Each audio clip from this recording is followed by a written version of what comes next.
This episode is brought to you by Signburst Workstations. Design and rip computers for sign and vehicle wrap shops. All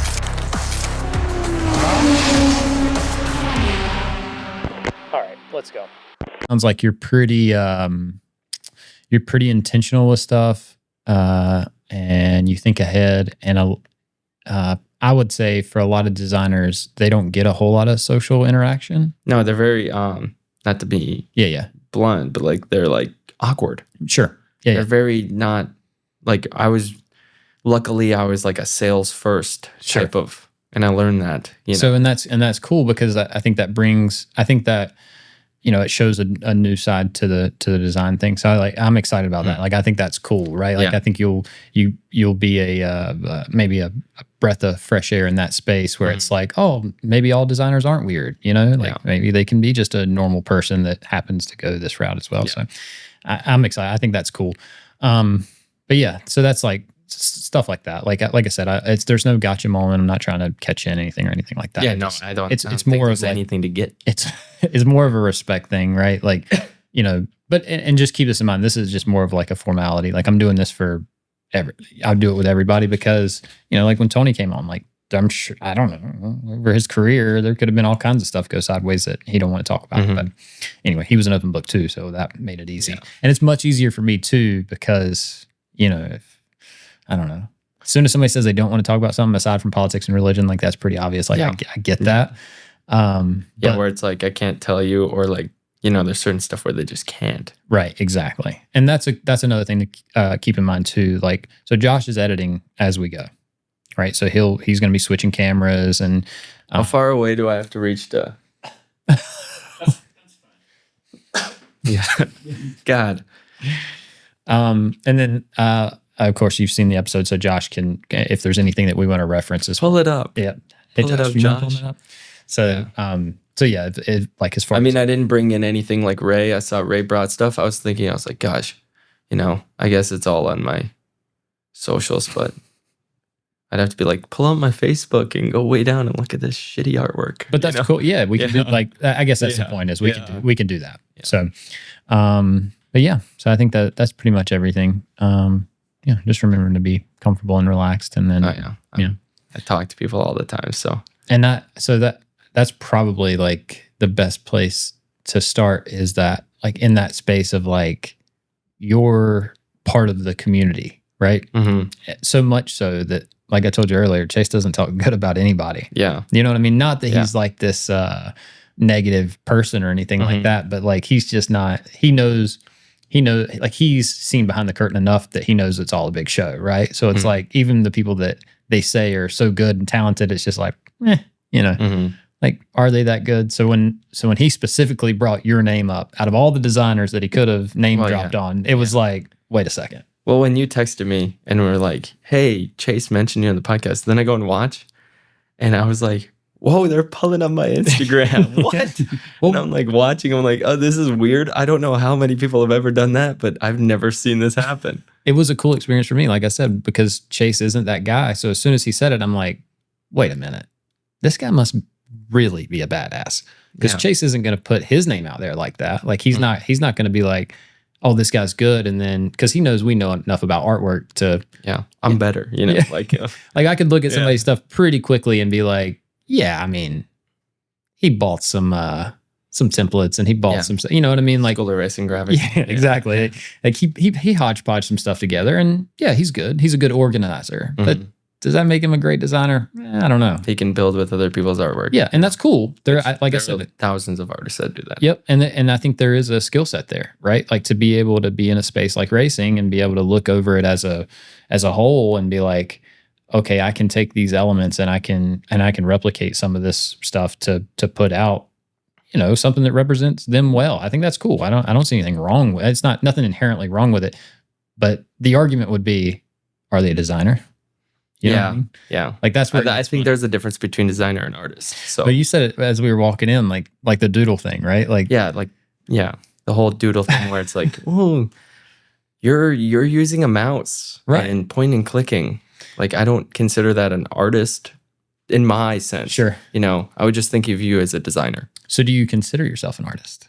A digital, I was thinking about the independent digital artist. That's cool. You know, because I think of the independent thing because I don't really work with a lot of companies directly. You know, a lot of people are like business to business, I would say. Yeah. So like freelance artists. firms, right? Like, Well, they're like freelance artists. So they're just getting, you know, if you go through a t-shirt company, they will hire you, you know, and then they'll just hire these people. But now there's so many out there that all these same places are hiring the same designers. sure. So then I just look at them as business to business because they're not, I work with a lot. They're all personally my clients, not Impact, Kane. You know, Sure. Is there any kind of conflict or struggle there? Like if a driver say goes to a print house, right, and they say we've already got a designer, we've got all that stuff in place. No, that's what they don't care because Really? it's just like a lot of places. It's really easy as a print shop. If you bring in the graphics and they're already print to scale, and all you got to do is print them. Hell yeah, You're right. like they don't care Sure. as long as they can make it look good, as long as it prints good. But they don't have to care about. They can't get complaint on sizing, anything else. So like, it was something upstairs you mentioned, like your artboards are, to me, it sounded like overscaled, really. yeah, way too much. Like I don't know why. Because most of your designs are t-shirt designs, right? Yeah, all of them, And- almost everything. Like most of my illustrations are anyway. You know, I designed cars and everything else on the side. You know, every once in a while, but not like. And then your response to that was like, I don't know why. That's just how I do it. Yeah. Yeah. So was it? I guess that's probably like you were taught that way or something. Or like, Yeah. Well, I used to do them at like 300 DPI, so dots per square inch. right. And then it wasn't crystal clear if I zoomed in, and it made me mad. And then we started at Kane. They were like 600 DPI. Okay. He's like, let's do it at 600 DPI, but your artboard should only be this big. Mhm. And then sometimes I get an image, like a high resolution image, and it'd be 50 inches by 60 when you put it in Illustrator. Mhm. And I just draw it at that size at 600 DPI, which makes it even bigger. Oh yeah. So then you'd pull it in, and some of them, I think I pulled in one and it was like 200 inches, which is way Massive. too big. It's Oh, like yeah. off the artboard. You can't even move it in Illustrator. So what's a standard size t-shirt? Usually their thing is like 15 by 17 Okay. most of the time. And is that like a direct substrate sizing, or is that like? So that'd be like what the max screen. Some screens can get to like 17, but you can do like all over if you get those. Like, you know, some places can print them, but most Sure. of the time it's like in between 15 to 13 on Sure. the width, and then 17 tall. So we Really did thick. these jerseys for a competition a few years ago. Mhm. And they were sublimated, right? Oh, then you can do it whatever. yeah. You can full print all coverage. over. Right. And so like when we started this year, we were a little bit behind. And so like we had to reach out and kind of look down different avenues, and like Mhm. direct to substrate, like the sizing was very specific. Like we can only do this size, Yeah. you know? And I thought that was interesting. I was like, well, because I don't spend a whole lot of time in that space. Mm-hmm.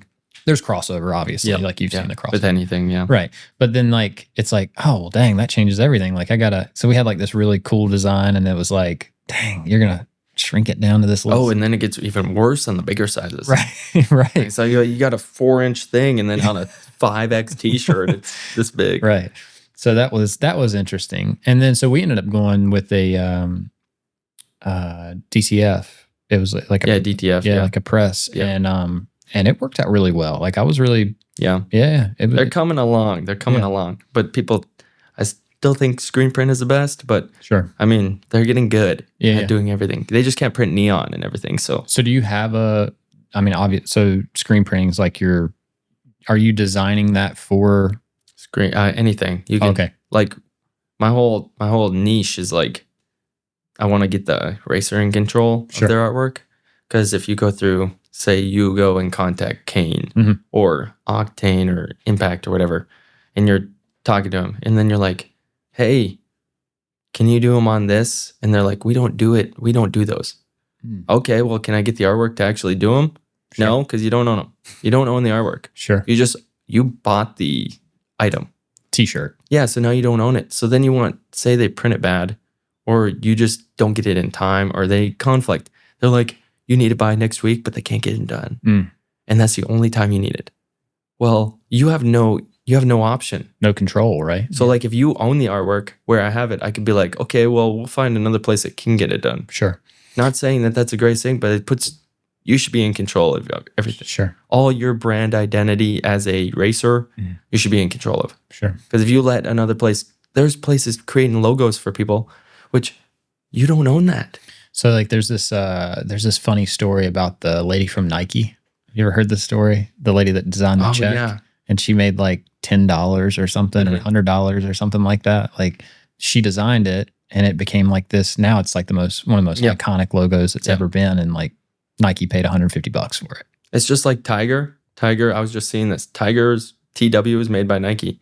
But when he broke out of there, that's why Tiger has a new logo. Oh, because he didn't. Because Nike made the logo for him. They were talking. That's not how you should have. Like you shouldn't have a company making it that's doing all your stuff, because then they own it. And then you have no rights unless you bought it from them. And so traditionally for you, or for a designer, so the process, has always been like, hey, I need a t-shirt, reach out to the t-shirt company. They handle all that stuff. Right. And as long as the customer provides them with enough time and they're willing to pay for it, they'll get whatever the thing is, if it's a t-shirt, wrap, hat, whatever. So in this situation, though, it's like if you own your own artwork, now that just opens up all these new opportunities for you to be able to, utilize other vendors, make sure that your pricing is more. And you could have a new vendor that is never printed, that doesn't know how to design t-shirts. Sure. That you can go in and they can print. And then when it comes to busy season, they're not backed up with 15 other cars that they're doing. Sure. And then you're not on this pedestal of, hey, you're going to get bumped because some bigger name is coming in and going to bump you. And if you're not, it's good for the smaller people too, because it's like, I need them in a week.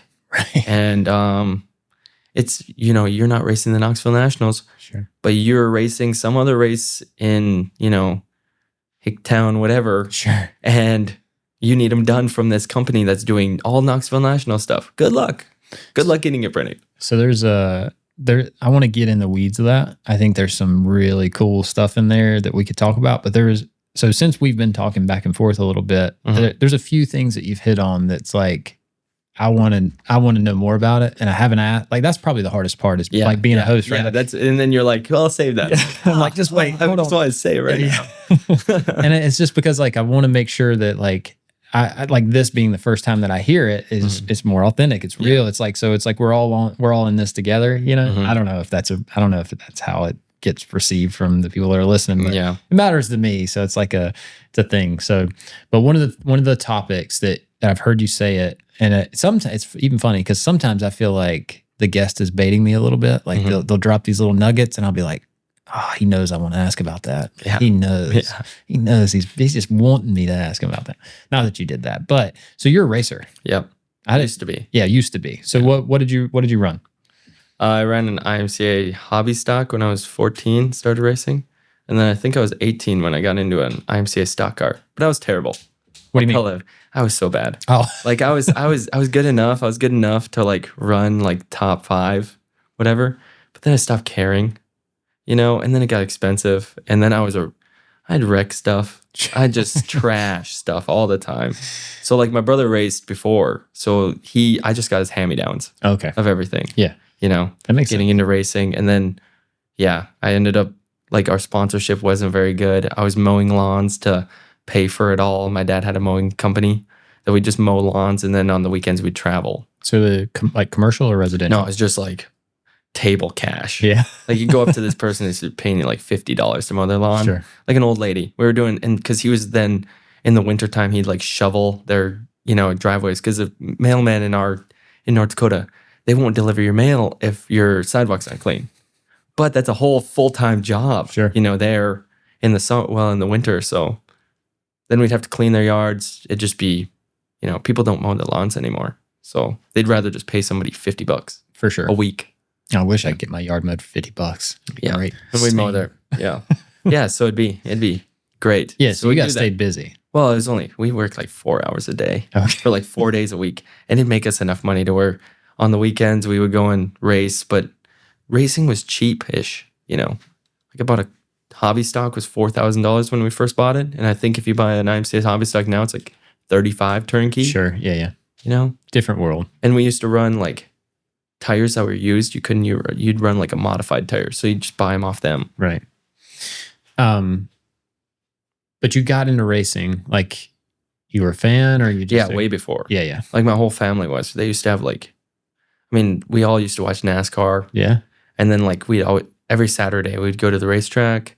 And then our like family trips were to Fargo, that's 7 hours away from my hometown. Sure. So, and that's like the Mecca. That was a big city. Yeah. Fargo is. That's 1/3 of our population in North Dakota, I think, or something like that. So like we go there for the World of Outlaws. So seeing the World of Outlaws was like our family trip. That's cool. And that was like the biggest deal in the world for me. So yeah, I was always a big fan. And did you lean one way or the other versus like NASCAR versus like the World of Outlaws or? I mean, I like dirt track stuff a lot. And racing dirt track, they're always like asphalts to get to the track. Right. Like I don't care. Okay. So I don't watch a lot of asphalt. I've never known anything other than NASCAR. Okay. Until I moved down here. And then people are like, oh, there's asphalt late models and stuff. Sure. I was like, legend cars. I've never seen that car in my life, Yeah. Or like Bandoleras. Like I'm like, I grew up, my side of the state doesn't even have sprint cars or late models. So like, really? we're just hobby stock car, sport mod, and then modified. Modifieds were the biggest, dirt modifieds were like the biggest thing. to Dirt me. modifieds too. Oh, Yeah. Interesting. So like, that was like my thing. Like, it'd be like, oh, dirt modifieds, those are so sick. Yeah. So And most of the time, like around here, if somebody brings up a Modified, it's like, asphalt racing, Yeah. right? Yeah. Yeah, no, and I don't think I think the closest asphalt track is in like Montana, the other side of Montana. I don't know. I mean, I'm 11 out. I tell everybody where I grew up, the biggest city to us. Say I want to go watch an NFL game, Mhm. Minneapolis or Denver. They're both 10 hours away. Yeah, y'all states get a lot bigger. I am west. 2 hours from a mall.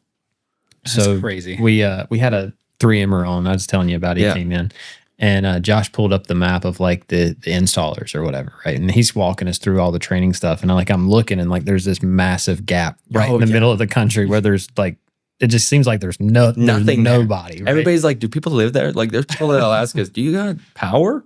Like, yeah. You still using the outhouse? Yeah. But like you fly out to California and you just like are passing these like, seems like miles and miles of just desolation. Oh yeah, fields. Just yeah. Oh no, Nothing imagine barren. North Dakota is so flat. There's probably more trees in Charlotte than there is in the state.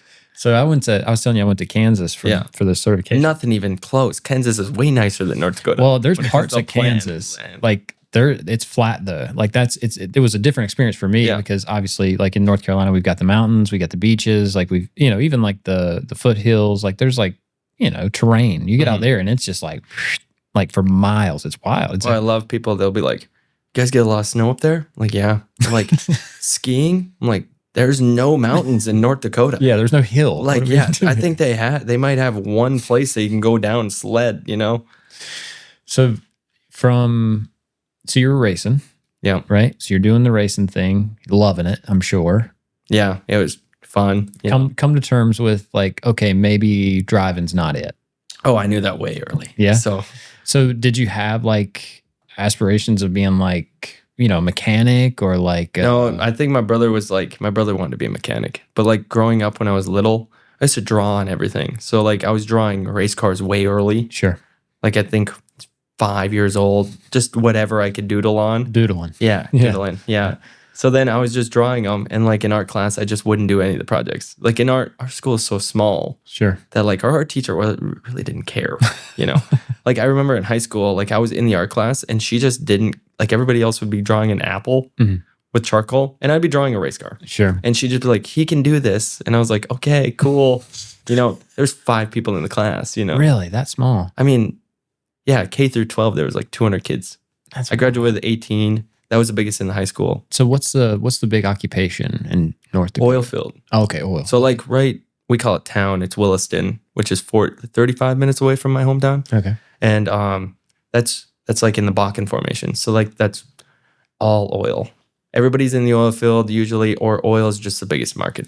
So maybe not a lot of people, but a lot of money. Yeah. Yeah. Everybody that's got farmland has a lot of money. Yeah. So.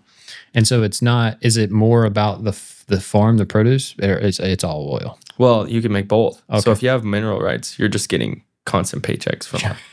So like a lot of people, yeah. And like, in the oil field, everybody's making pretty decent money. Sure. That's why I said, you think it's cheap to even live there, but it's not. Because everybody, their rent and everything is just expedite because the cost they make, you know, Sure. you could graduate high school. Like most of the people don't really go to college or anything. And they used to offer like free college at one of our colleges because Really? they were making so much money off of the oil field and tax that they could pay for like a 2-year college. You could go, if you were born in that county, it was free if you wanted to go.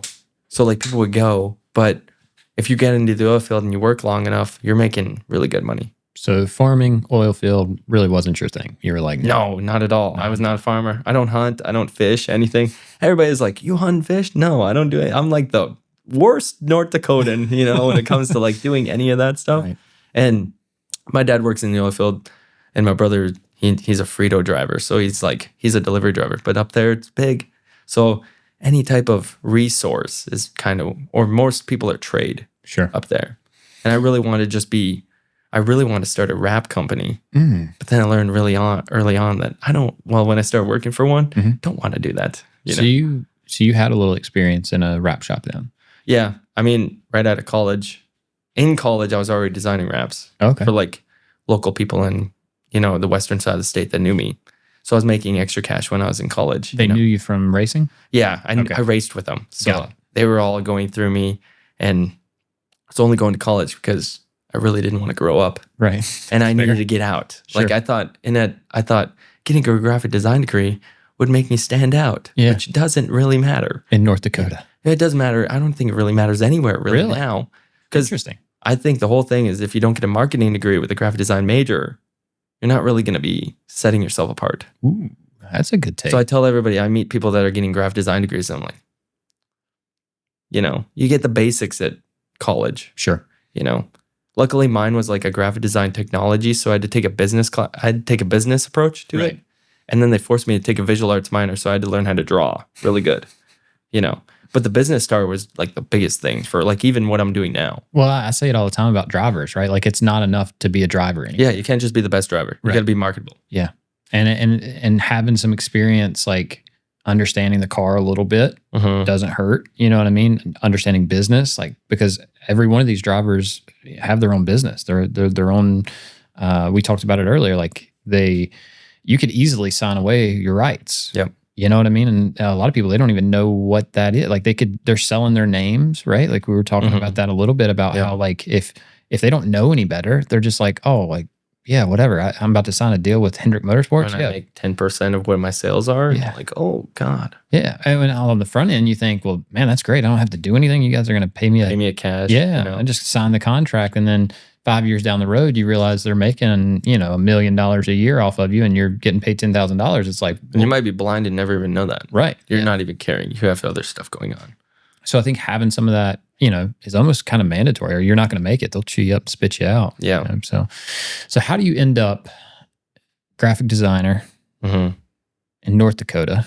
And now seems like kind of one of the, if not the guy, maybe. Yeah. Ooh, it's a big I'll say it for you. That's a big word. I don't say that at all. I make other people say that. Sure. You know. So how does that happen? How does So I went to, obviously in high school, I was drawing pictures for people, selling them for like $80, I think, of all the drivers. They were so bad. They were made with Sharpie. I go back and like, they're bad. And then like went to college, wanted to not grow up, wanted to get a degree because I thought that was going to make me stand out. Sure. But I also had a full ride for being Native. I'm Native American. So like, okay. I got the tuition waiver, so I didn't really have to worry about cash, you know? That's nice. Doing that. And when I was in college, I was designing all the time. Like people were saying, like there was other wrap companies that were trying to like help me out. You know, they wanted me to like kind of work for them after, I think. So if you're in college, you had a little bit experience beforehand if you're like designing, or are you just learning and then I didn't know how to use Illustrator until I was in college. Okay. I had never touched a computer software. Other than like maybe Paint. So it sounds like school was good. Like well, yeah, it was YouTube University was great. Let's go. Okay. But I ended up learning more than the teacher on how to use some of the programs. No way. And they didn't believe, like freshman year, you walk in and they're like, what do you want to do with your graphic design degree? People wanted to work in firms. Right. A lot of people. Like they're from I went to the University of North Dakota, so we're right on the border of Minnesota. Okay. A lot of people that don't get into U of M or anything will go to University of North Dakota. But they're from Minneapolis and stuff, so they're trying to get into like a firm or they're trying to work for a company as sale, whatever. Sure. I'm over there being like, I want to design race cars for a living. And the lady's like, what is that? Yeah. What's a race car? Sure. And they're like, that's a living? And I was like, I don't know. So I see some of the people that wrapped my car last week, they're making a living, I think. Sure. There's like a huge misconception in the racing space, like, because and I think it has a lot to do with like the phrase paint scheme gets thrown around so much that it's a wrap at the end of the day, right? Like, so it's like, I heard you were talking about that, and they're like, this is not a paint scheme anymore. This doesn't exist. It's a scheme. Yeah, it's a scheme. Or like the F1 guys, like you'll hear like livery gets thrown around a lot. Like there's other ways that you could describe it that would be more accurate. Yeah, probably. But the paint scheme thing is less. Well, that's a NASCAR way of saying everything. Sure, right. But for the so then like your art teacher, she could easily have been thinking like, oh, they paint those. Like how do you design something? I don't even think she understood that. I mean, it's really hard. People that are not in that space. It's like any other thing. Sure.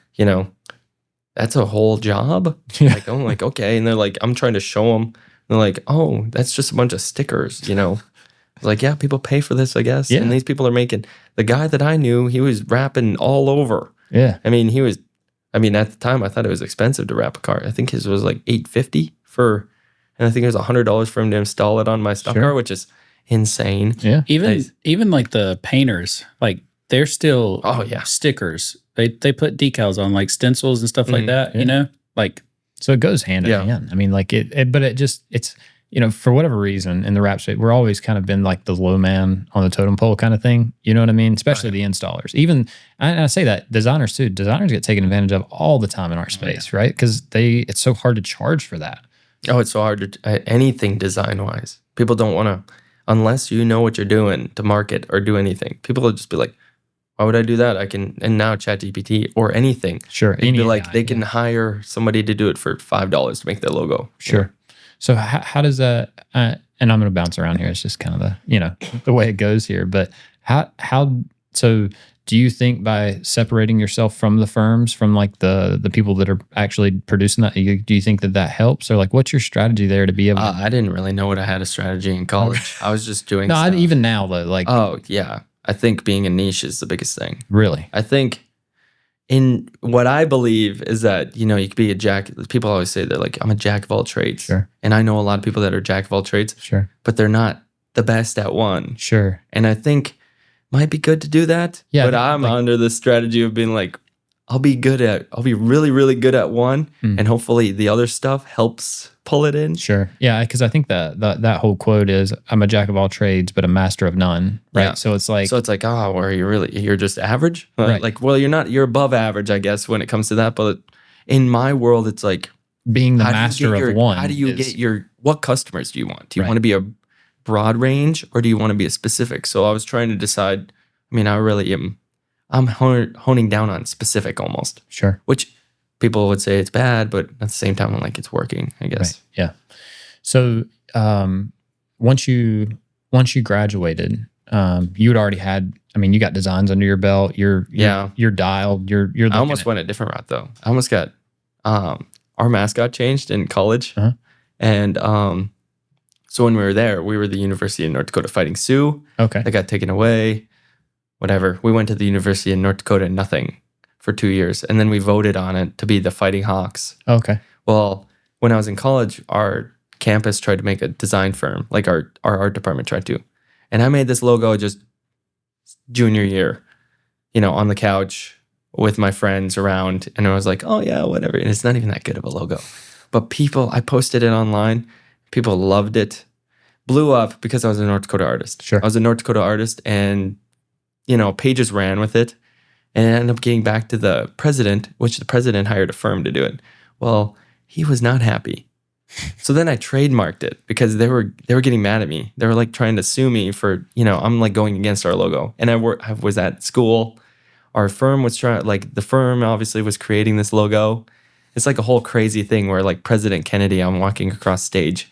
After I trademarked it, I started selling merch. Okay. I had a guy contact me and was like, hey, we'll go 50-50. And I didn't care at the time.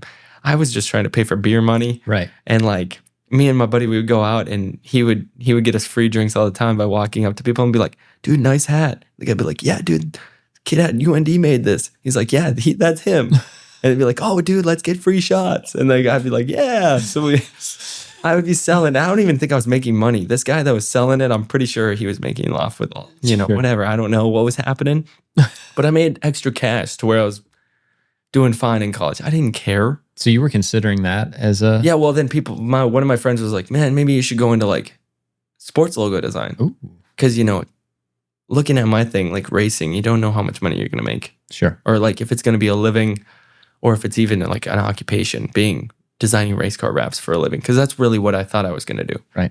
And I was like, oh God, do I want to work corporate? And I was like, man, I would one logo I designed and it wasn't, just so happened that people liked it. It wasn't, It's not good.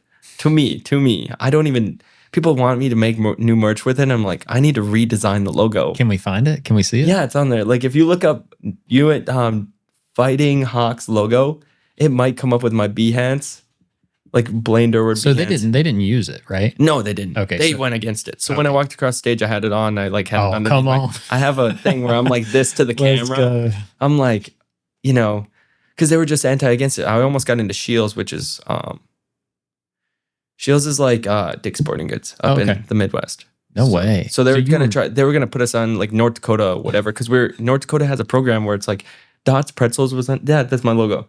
Which one? That one right there. Oh yeah, that's killer. What are you talking about? Well, that's whatever. Cool. They were like the Postal Service. You see the one where they call our new one the Postal Service.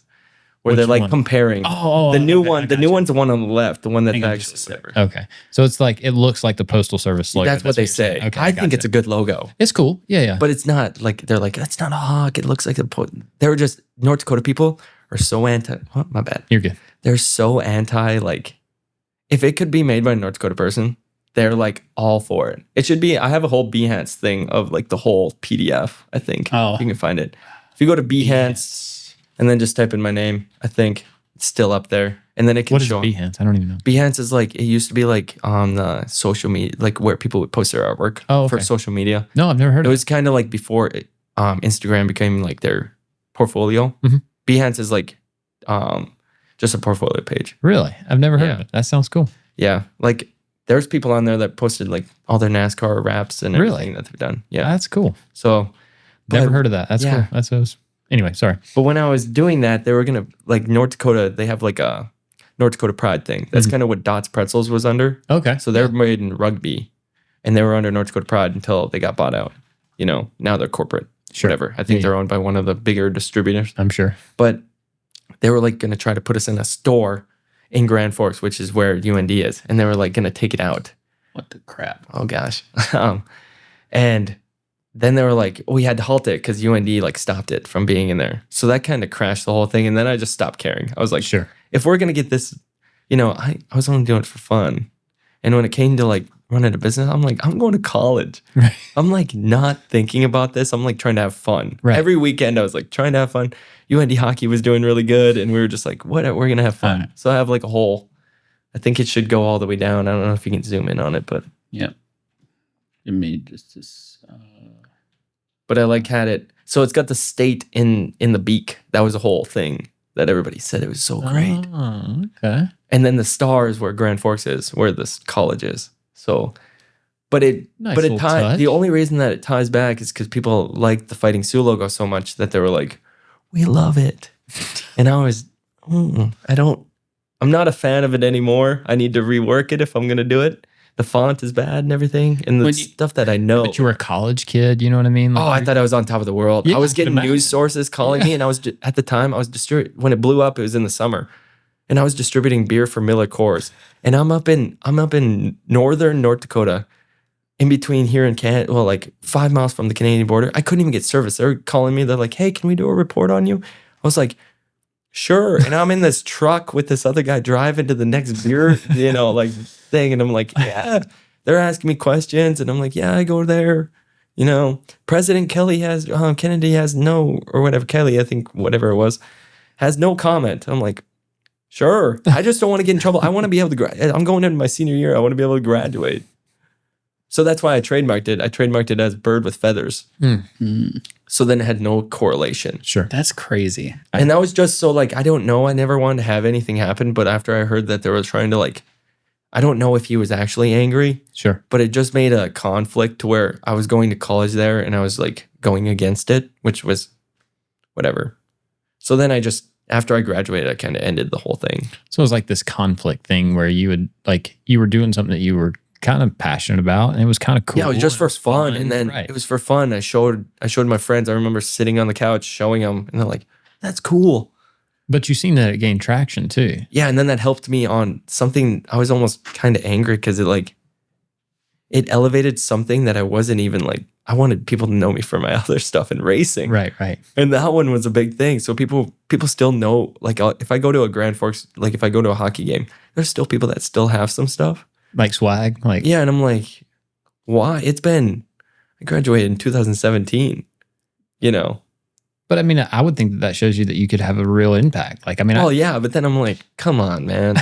And then people don't know. I hate when they know me for that. Oh, okay, and they that's don't funny. know me for the other stuff because Sure. they're like, gosh, they know me for something that I'm not even good at. Well, I don't know. Like I said, that was pretty good. Pretty good logo. I mean, what? Yeah, it's compared to what I do now. I'm Sure, like, yeah, oh, yeah. okay, yeah. you know. You're proud of what you do now. yeah, because I wasn't gonna be proud of that stuff. I feel like because I was just for fun. Yeah, goof, right? Yeah, that shouldn't have blown. Like when I'm looking at my portfolio, that shouldn't have blown up. But there was a time there where you had to like make a real decision. You're like, hey, like, am I going to do this racing thing? And is that going to live in North Dakota? Yeah, which I mean, I told my mom, made my mom cry because I told her I was never. If I graduated college and I got a job in North Dakota, I failed. Oof. Which is harsh because I'm very loyal to North Dakota. I just didn't want to. There was nothing there for me. I thought if I wanted to move up, I had to really move away. Because to get into, I'm thinking big time, out the gate. I'm like, I got to get to NASCAR somehow, or something close, big time, big name drivers. The bigger the name, the better. You know, And at the couldn't do time, that in North Dakota. Like, how did you see yourself serving a big time? I thought I was gonna design wraps for NASCAR. Did not know anything. Like- I was so caught, like at the time when I was graduating, because I'd been recruited. Sure. So like in my senior year, going into my senior year, I made a post and I don't even know if it's on there anymore. I doubt it. But I had like these wraps and they looked like they were wrapped in presents. And I posted it on Instagram and a guy messaged me and he's like, hey, I did that for the snowball derby. He's like, that's pretty cool. Like, what are you doing? Are you in college or whatever? And I was like, yeah. And he's like, hey, I'm going to fly down to PRI because he was trying to recruit me, you know? And I was like, okay, you know, and that's during finals week. So I fly down to PRI. Don't know him at all. I don't know Tim Horvath at all at the time. And he was from Michigan and he flew me down there. And I get out and crazy story. Have you ever been to PRI? No, I'd never been any. Did you know what it was? I didn't even know what it was. Yeah. It was just like, this guy's contacted me over Instagram at the time. What was that, 2016? Mm-hmm. I'm like, I don't know who the heck you are. And he's like, dude, come down. It'll be a good time, whatever. I'm like, okay, cool. It flies me down. You know, it was mostly a party. It was like, I listed as, if I was a D1, I was never that good at sports, never going to get recruited.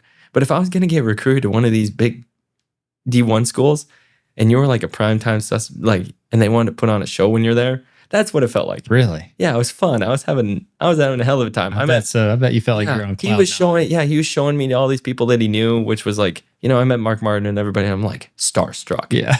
You know, don't know any of these people. And he's showing me off to all of his distributors. He's like, this guy, here's Blaine. He's from North Dakota. He's big time. And I'm like, that's such a good my analogy. head is going, yeah. Woo. That's such a good analogy. You talking about the whole D1 thing. Like, yeah, I always tell people, I'm like, man, I didn't get recruited that way, but I got recruited out of college to get a job. Right. Like, I mean, and PRI, I mean, that's the show, right? Like, after hours, he was like, we're going to the bar. I'm like, hell yeah. Beers are paid for? Yeah. I was whatever. We were having a fun time. It was probably a bad experience to be me. I was hungover like every time that I was at PRI. I can't, you know, now it's been so long, but it's like, man, I had a real good fun time there. I mean, there was stuff that I can't remember, but I met a lot of people, and that's where like it's funny because when I was there, it was my senior year, so it was after going into my spring semester. So I was going to graduate in May. But I met another team. There was a team out of Sioux Falls, South Dakota, Octane Inc. They had a booth there. And I walked up and they had t-shirts. They had t-shirts on display being like, this is what we do. And they also wrap cars and do it, all this stuff. Sure. And I walked up and I was like, how do you guys do this? And it was a t-shirt design. And they're like, oh, we have a guy that does it. He illustrates it all and everything. And I'm like, God, I want to do this, And like thinking in my head, like it's weird that it even worked out that way. But they're like, do you have a business card? And I was like, no, I'm there with somebody else. Sure. And they're like, who, like, do you have an Instagram or anything? And I told them who I was and they knew who I was. And they're like, hey, do you want a job? Like, I don't know if they're joking or that they're like, do you want a job after you graduate? I'm like, I don't have a job right now, but like, obviously this guy's trying to offer me a job too. So I met with them and they're like, well, we could teach you how to do this if you come like work with us. And I was like, and I knew who Octane Inc. was. And I was like, these guys are sick and they're close to home. They're in Sioux Falls, South Dakota.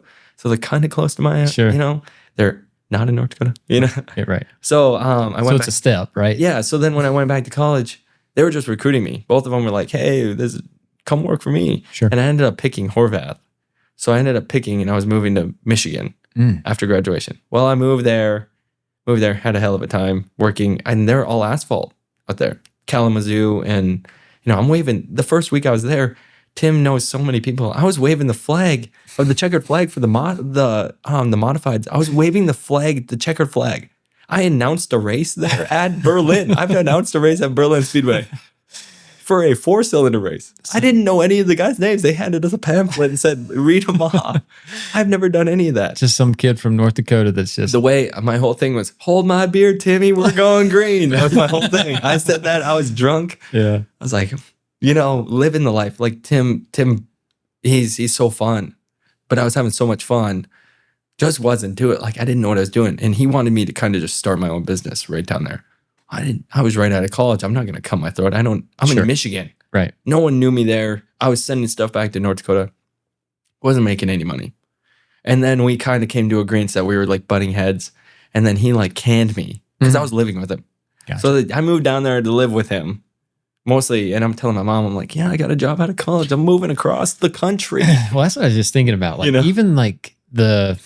handshake deal. No pay or anything. He never told me pay or anything. I moved across the country for a guy that said, hey, come live in my basement. Even just going to P5 with somebody that you met on Instagram. Oh, yeah. You know what I mean? But I'm just like so open, not oblivious to everything. I'm like, right. I'm going to have fun, whatever. And then all of it happened was fun. You know? Yeah. And then these are stories where I'm like, oh, at least I can say that. I would never tell anybody else to do what I was doing. Right. But. Yeah. And that's where it gets interesting because it's like there has to be... You have to be a little bold. You know what I mean? You have to be a little bit of a risk outside taker. the box. I mean, like I was making connections. Like at the end of the day, that's all I was doing. Because weird thing is that I made Carson Hocevar's t-shirt at Horvath's when Carson was 14, I think. And I remember, and I made a Kyle Busch t-shirt there, and I thought it was so cool. And it was for his Berlin run. So it wasn't, Kyle's probably never seen it, like has no input on it or anything. So but still, a kid, but then I think the coolest thing was Eric Jones had just got into Xfinity Series, I think at the time or something. And we went and wrapped his car, like his 20 car, his asphalt car that he was going to run at Berlin. And I was like, oh, this is so sick. I made it. I'm almost to NASCAR. And then all of a sudden it ended 3 months in. So in August, we parted ways. And then I drove back home and I was like, I'm a failure, couldn't get a job anywhere. And I was like anti-apply, like I'd applied at places and I was applying in like California to try to get a job. Don't know why. Was never going to even like being down there. But I was like, I want to work for a wrap shop designing. All I got is this. It's like race cars. No one wants that in a corporate world. Sure. And then I just called up Octane again. And the person that they hired, they said they had hired a guy and spotted me. They just parted ways with him, I guess. And they're like, we'll hire you. How soon can you be down there? And I was like, how soon do you guys want? And they're like, 3 days.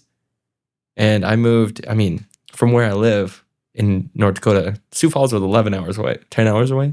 So I moved 10 hours that week. Did that, moved into an apartment that I never saw. It was $460 a month. And it was tiny.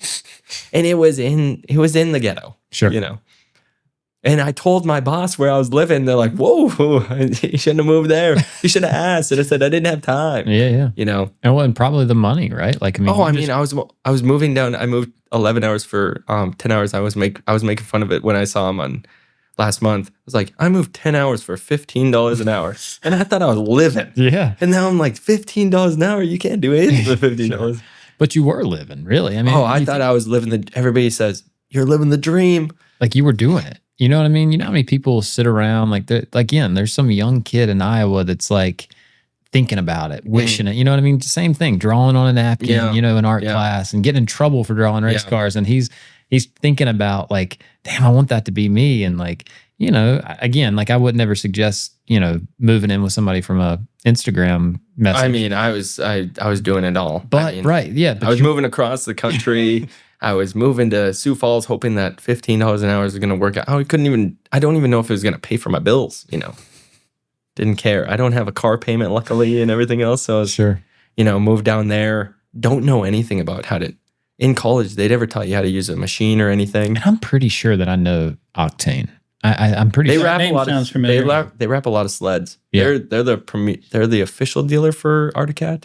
Okay. So all sleds, Josh, off-road pull them up. Maybe we can give them a quick shout out just a second, you know. Yeah, so like they let me roll with it. They would like made me the motorsports department. Really? So I was just in charge of it. There was only me. I was the only motorsports. So if anybody wanted to race rap or anything, they had to call. Like they just transferred it to me. Sure. Which kind of made the sales pitch where like I learned about sales.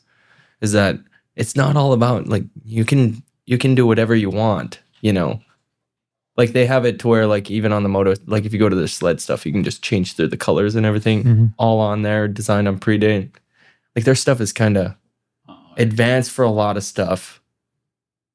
So like if you go in there and then if you click on like a thing, I don't know how this is all cool. Then you click on there and you can like customize every color and it'll show it how it is on the Okay, wrap. so it's like pre-made designs that you can. Yeah, but then you can get them custom made too. You pay a different thing. But these are for the quick ones. If you really want to That's dope. Yeah, that is cool. This is a nice website too. It's like that visualizer everybody's talking about. Yeah, but for snowmobiles. Yeah, like if you were to do that for a race car driver, there'd be so many terrible looking cars on the racetrack. Oh, yeah. You know?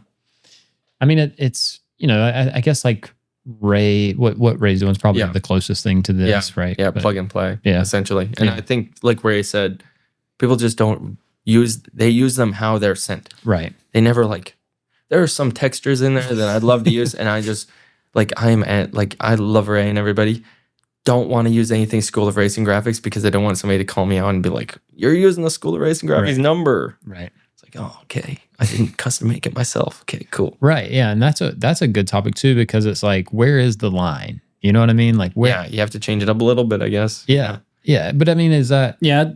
It's funny. Like Jamie from School of Raps, he did the logo for our Torch Defender. And I asked him one day, I was trying to design like the label for the box. And I was like, you know, what font did you use for the logo? And he was like, that's not a font, it's a custom logo. And I'm like, yeah, but you started somewhere, right? I just like to get in the ballpark so that I can. And then they get the font that's the exact same. But they like claim that they do so many things. It's like, oh, it's a custom font. It's like, no, you just don't want to give me this font that you found randomly. Right. Yeah. Well, and to be fair, Jamie he's a designer, right? So he might have stretched it a little. Exactly. He had that's what shadows and stuff like that too. But that's what I'm saying. Like, where is the line there? You know what I mean? Like, that's a funny space to play in, because even like inspiration, right? Like, that was a really cool conversation with Ray about like how he gets inspired from different stuff, like different textures and different. You know, he's like, hell, I could be in here and see a texture somewhere and think, that would like kind of cool. Oh yeah, I send a lot of my friends, we were just sending stuff back and forth. Right. Or like I was, luckily being your own, you know, for like, I work for myself. Sure. So when it comes to a write-off, if I go to like a concert, the light shows and everything, all those videos behind them, I'm just sitting there being like, well, even if I don't take inspiration, I'm here. I'm writing this thing. I could. You know, like, yeah, because I'm like, some of the stuff, there's stuff in other art forms or like out there that are not used in the racing or even t-shirt industry. So like if you're the one to find the texture, add it in, and then next thing you know, some other person's doing it. Right. Well, Because if it follows, it. or it follows trend where, people are just pulling up people's pages, being like, And that's got to be weird for you too, like, because now kind of being the guy, like, you're kind of setting the trends, well, I mean, nothing's really set. Half the stuff that I do, I was thinking about this on the way here, because people will be like, were you thinking about my design? Or there'll be people, have you been thinking about what you're going to do for my design? I say, no, not until I sit down and I'm doing it. Rarely do I have like something on my head where I'm like, it's been a week. It's that day. Like tonight, I've got to go and design a t-shirt. It's going to look different than if I started tomorrow. Sure. And some of the You stuff just that like I do leave that to the muse or whatever. Well, yeah, like stuff that doesn't, like I'll search a texture, and then some of my textures are from stuff that I don't even understand. Mhm. I'll just type in like wood grain, and whatever comes up on Google, I'll bring that into Photoshop, blow it out.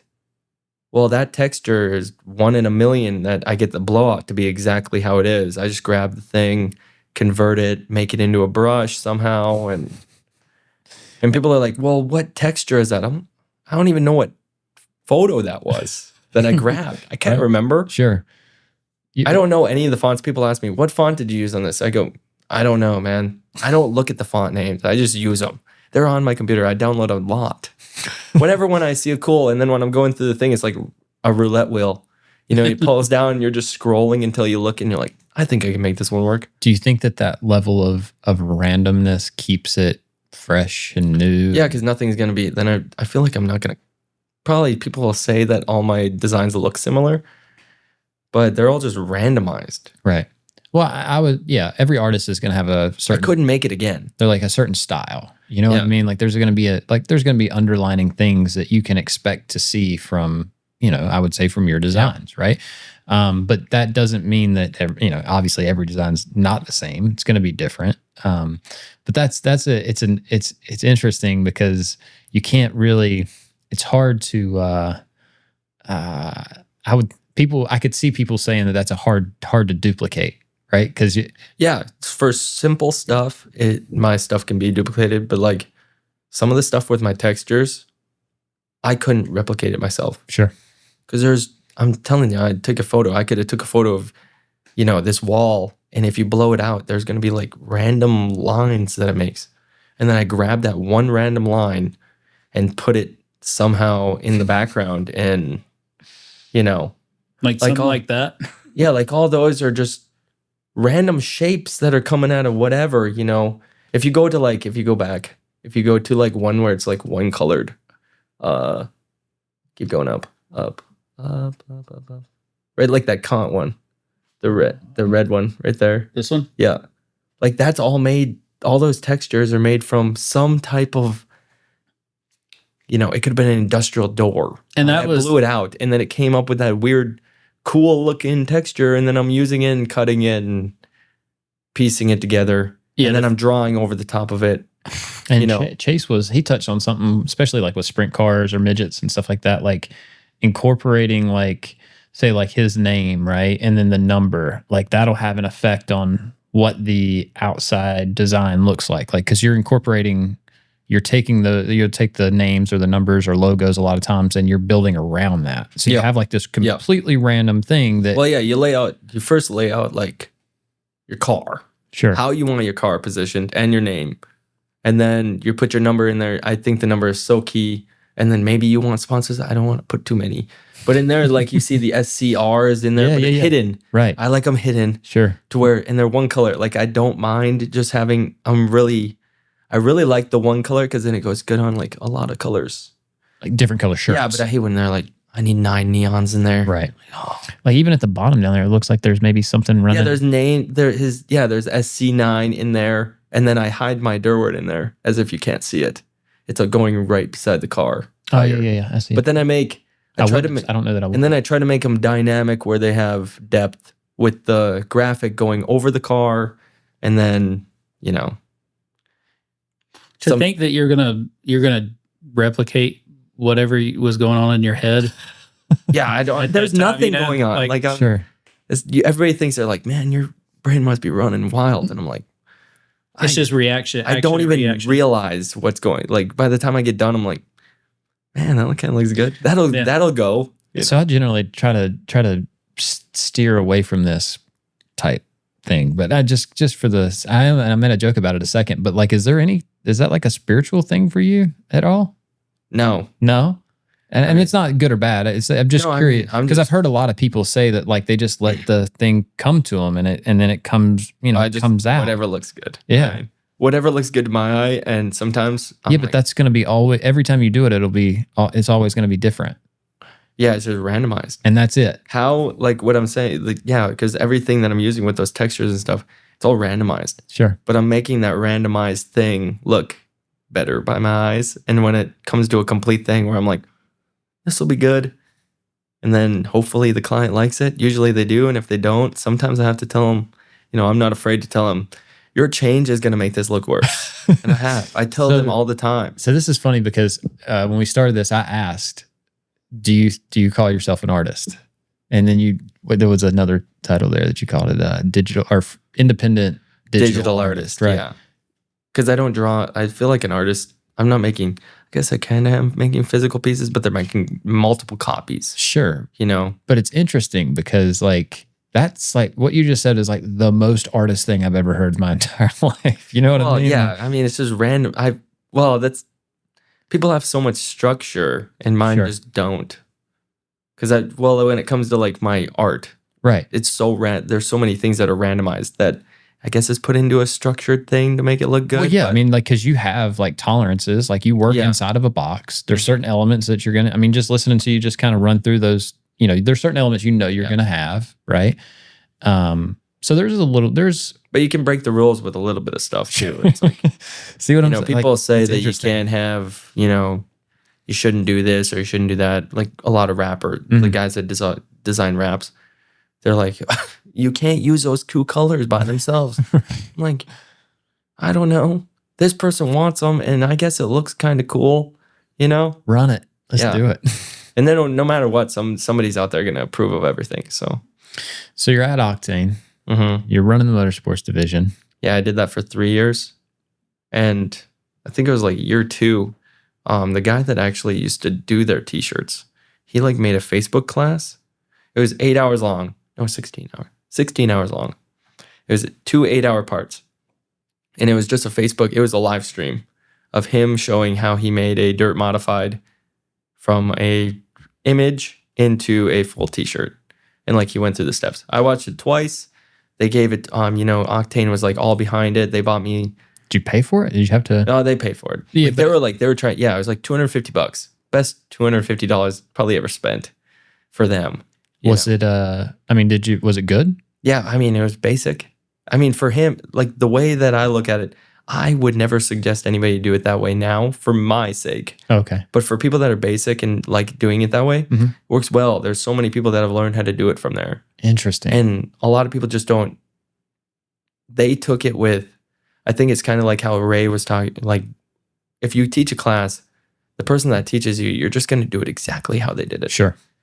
And that's not what they're wanting you to do. So like I tried to expand on it. I would question sometimes when Joe Horner was teaching this class. Well, I was asking him questions constantly. I was like, why did you do that? In the thread? Like you just... Oh yeah, I'd talk to him all the time because he was like, you need to take this. And then I showed him the car that I got done. And he's like, I think it was 3 months after, he's like, quit your job. And he was doing stuff for Octane. And everybody's always said, you should go and do it by yourself, independent. And I'm sitting there like, I'm not doing that. I don't think it's a good idea. And Octane, I loved Octane. I thought it was going to be a lifer there. Really? They were so fun. That whole organization, they were like, you had racers. One of the owners races sprint cars. The other 2 owners were just so fun. And we would always like, when you're at work, you're just hanging out. Sure. And I worked a lot of hours. They allowed me they did the best thing. They did the best thing that they ever could to like make my work ethic go up. Cause they told me unlimited overtime. As much as you want to work, you'd be here. So I would go to work, go back home, run, probably eat. And then I would go and sit there at the shop until midnight, 1 a.m. until somebody told me to go home because I had to be up at 7. You're pretty on this whole running thing. Like, oh yeah, I have to. Yeah. Yeah, I did it for fun, and then now it's just for fun all the time. So Yeah, I mean, like I've heard you reference it several times. Like this is Yeah, that's what everybody says. Even when I was at Knoxville and at Eldora last week, Yeah. or whatever, they're like, "Are you gonna get your mileage in?" I'm like, "I'm gonna go run." And I ran around Knoxville, Iowa. I was running last month around there, and I ran around the track, and the track coach stopped me or whatever. They're like, "We know who you are." I'm like, "Okay." They're like, and then the one kid messaged me on Instagram. He's like, "Hey, nice meeting ya." Whatever. That's cool. And they watched me run around town. They're like, "I saw you run by." I was like, "Yeah, Knoxville's only like 7 miles long." Like, you know, Is it sport at all or just I don't run races at No, all. I just run. for fun. and you could just All my friends do. They run races, but I use it for yapping. I talk all the time on the run. really It's like venting. You go and run like with you a get on friend. the phone or something? Oh yeah, on the phone, whatever. Talk to my mom, whatever. And just go. If you were to run with me, I would sit there beside you, and you would be like huffing and puffing probably, Uh-huh. and I'd be telling you a story that you don't care about, and I'm like, I run by places and I just start talking. And I you could talk about anything. So I do like running. I enjoy running. Yeah. And I like it because you can do it anywhere, anytime. Yeah. Right. And so there's really Clears your head. no excuse not to. Right. Because you'll hear like, as I work a lot. Right. So it's like, oh, how do you find the time? Right. Well, with running, it's just like you just go. Like there's no, you could walk out the door right here and just take off. Yeah.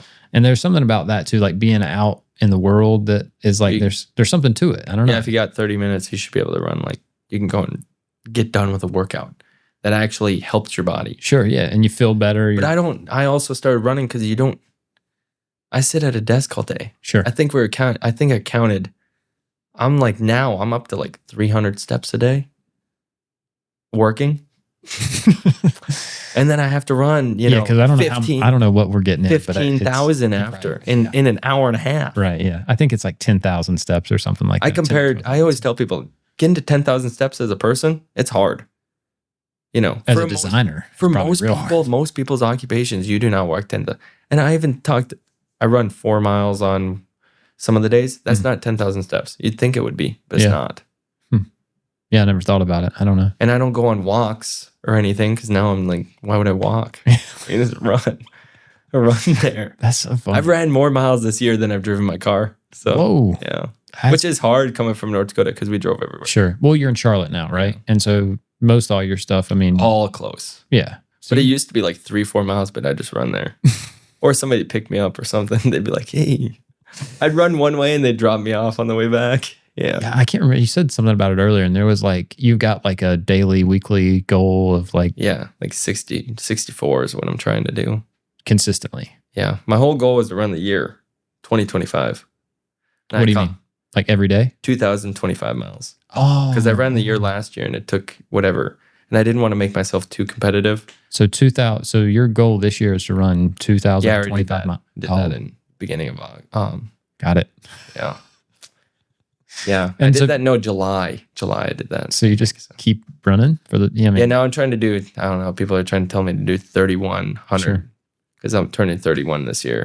So like that's a lot of miles. So with your, with content and stuff, have you ever thought about like, oh, they want me to do it. Sure. So I run and I'm open about it. I'll go out on Friday. And we have a run club at our 4 people meet at like 7 a.m. on Saturday morning. Mhm. Sometimes I'm a little hungover. Sure. But I'll go and run. And people will be like, how do you do that? And I'm like, I don't want to let people down. I'll just run whatever. But I yap on the podcast. They were talking about how I should just make a podcast about it. But I'm pretty sure what I'm talking about on the run makes no sense. I'm talking about stories and anything. We'll run by a school and I'll be like, remember when I went there? And it's some school I've never even saw. And they're like, you went there? I'm like, no, I'm from North Dakota, man. You know this. So fun. And I'll be like, home of the Bengals or something. And it'll say that right on there. They'll be like, you went there? It's like, no. Is it like So I'm playing jokes with everybody on the run. So it's just fun. Yeah. Like you're just enjoying yourself. That's all that is. Yeah, you have to have fun. Like that's more or less a hangout with my friends. Got it. And then after we go and have beers. Because now we earned them. And Interesting. you get drunk a little faster, Yeah. A little buzz. Is that a thing? Yeah. Oh. Fridays, it's like 2 beers in, you're like, From running. Yeah. But Charlotte's really good about running, so like they have run clubs every day. That's cool. And most of the people you already know, so when you're out, you just see them. And like everybody's hanging out. Right. Even at the bars. And you've been doing this for a while. This is like Yeah. I've never been really serious until like, I mean, people say I'm a serious runner. I'm not. I just run a lot and people think I'm nuts for doing that. But well, yeah, like you have like the extremists that are doing like crazy, like, oh yeah, I'm not even close. right. I know guys that are running 100 to 200 miles a week. Is that just like you found that just like the 10 miles a day you're averaging? Clears my head, yeah. It does everything for you need it to do. Yeah, like if I'm stuck on a project or like stressed or anything, it's like the best. And plus I can think about the design. Sure. I can go back and think, I'm like, oh, well, could have did this or this customer before I respond to them. Sorry, I need to go on a run. So is that I know we did touch on like brand identity a little bit. Like, so like that's got to be a.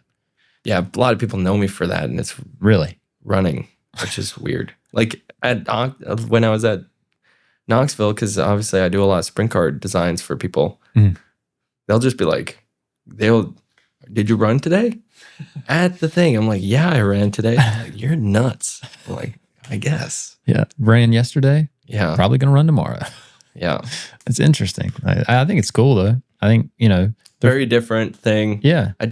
So many people I get talking about running and it's like, oh, you're obsessed with running. It's like, no, I just do it for fun. It's something you enjoy. Yeah. I'm not running marathons or anything. Those people are all crazy. All my friends do that and do all that stuff and they're like really fast. And I'm the guy I just run for distance. I always tell people, man, if it's me and you when something's coming the end of the world and we're getting ran, I'll just outrun you.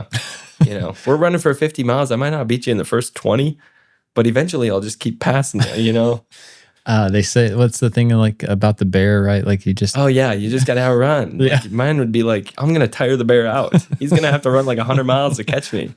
That's cool. Yeah. So you say you enjoy the running. Do you still enjoy designing? Like, is that still fun for you? Yeah, I enjoy it. Yeah. I mean, now it's commercialized where, most of my designs I don't touch the computer really if it's not for work.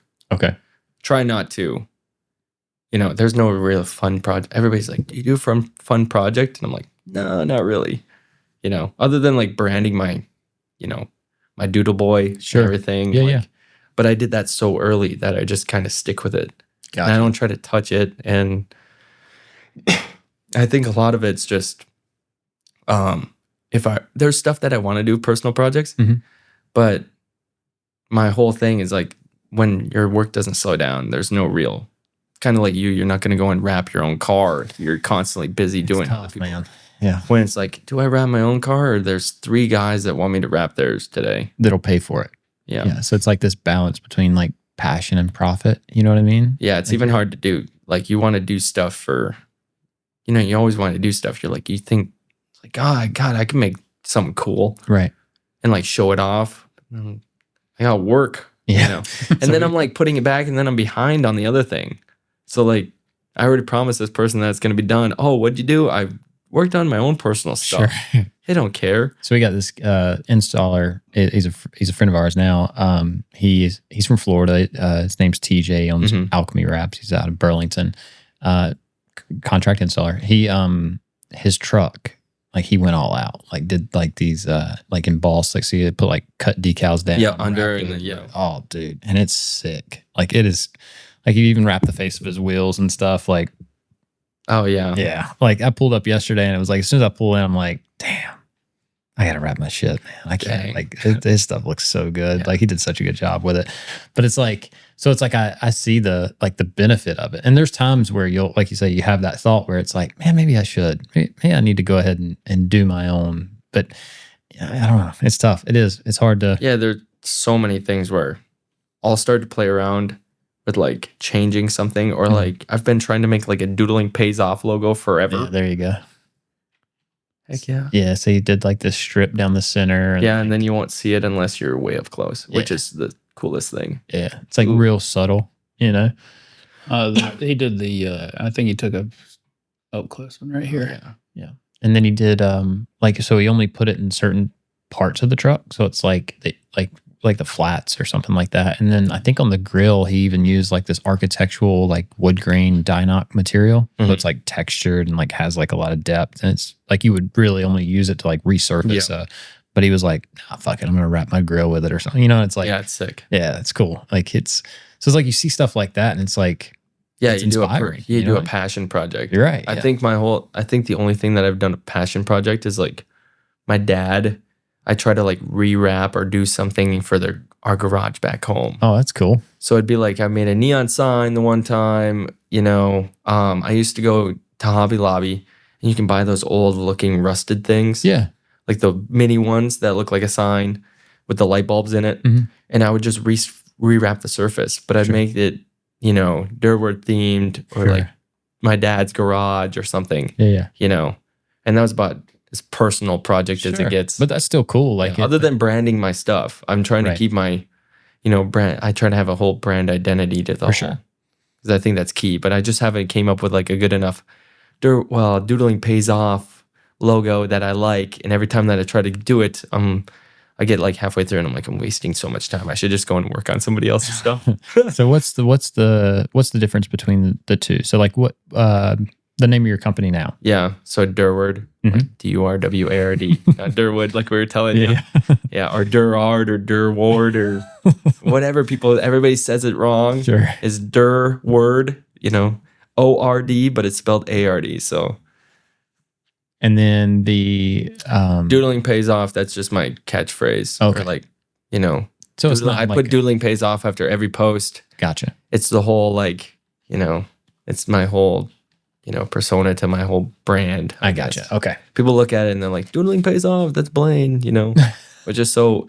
I was looking, I searched it on ChatGPT and it was hilarious because then it comes up and they're like, that's Blaine Durward's catchphrase No that way. represents That's his. cool. And then they go into the whole breakdown of the thing of why it's my catchphrase. And it's like, he's an inspiration to that because he actually showed that you can, doodling pays off. And now he's a. Let's go. That's Yeah. cool. And then you're sitting there like, gosh, this guy's pumping me up. Yeah. I don't even know. It was ChatGPT. Yeah. That's Yeah. wicked. I didn't. Yeah. Because I made it on a post when I was at Octane, like after I learned how to do all that stuff Mhm. for drawing race cars, I started doing t-shirts. And I think my biggest one was like Terry McCarl, he's former World of Outlaw driver. He was my favorite driver growing up because I was a Tracy McGrady fan Mhm. and he was also T-Mac. So like they just had the same nickname. So I was a Terry McCarl fan growing up racing. And I ended up doing his t-shirts and stuff at Octane. And as it kept growing, I started watching. Some of the other artists started streaming on Twitch. Mhm. It's like COVID. Right. So they're just streaming. And I would just watch them. And then I was screen recording them because I wanted I wanted to Sure. see how they were doing stuff. Yeah. So I'd screen record. I would run my laptop at my house while I was going to bed because one of them, Nick Stevens, he would work late at night Mhm. and I'd go to bed. So I'd just have my laptop open and just screen record him. Yep. So I have like 8-hour videos of him just designing, And you go back. whatever. And And just watch I it. don't even think I ever went back. Yeah. I like looked at some of them and I was like, oh gosh, he did it right there. I'd go and look at where certain parts were made.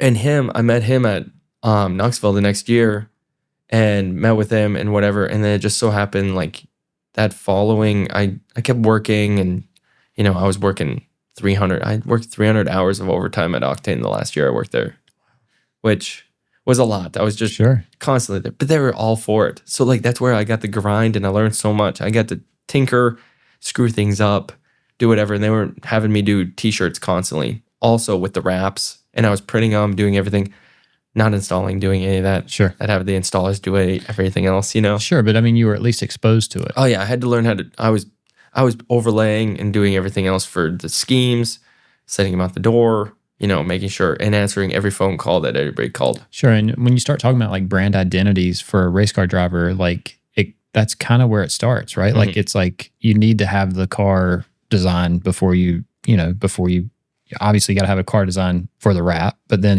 that's going to be on the t-shirt. That's going to be on the So I was doing like hero cards. And like Octane really, I pushed to have like a package like that.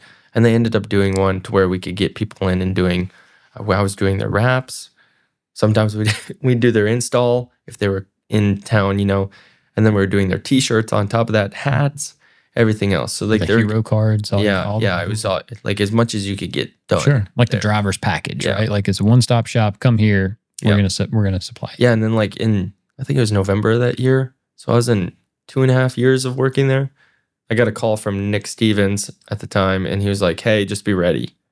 There's something gonna happen. Like, be ready. I'm in talks with, Casey and Brad Sweet and Casey Kane." I was like, "Oh, okay, whatever." And I've been offered jobs before. Sure. And I was like, "Oh, okay, whatever." And I'm not gonna get too high hopes. And then it came to like, because you're kind of living it at that point, right? yeah, I was gonna be a lifer there. Yeah. I loved Octane. I was like, "Yeah, dude." And everybody like kept you're telling doing me, your like, heroes. yeah, You know what I mean? and they're like, "Oh, and I was getting in a standstill that I just couldn't do. Like Octane wasn't getting like big name drivers Sure. there. They were getting like, when you go to like a sprint car race or any dirt track race, sure. we were getting like the middle tier teams. Right. We were never getting, the Donnie shots or anything in the Sure. world. Yeah. And it was hard. And I was learning that there's a pickle where it gets to the point of, it doesn't matter, you could go and try to recruit them. Some of them are getting free deals Right. or something where we just couldn't do it. And I was told from Octane, like at the same time, I was told people, I was like, if I give you a discount, I'm taking money out of my paycheck Right. to do that. And then I put it into real perspective. I can't do that to a big time guys. We're getting them for free. So I can't really, Yeah. How you do want to pay compete for with them that? now? Yeah. Come Exactly. to us, Yeah.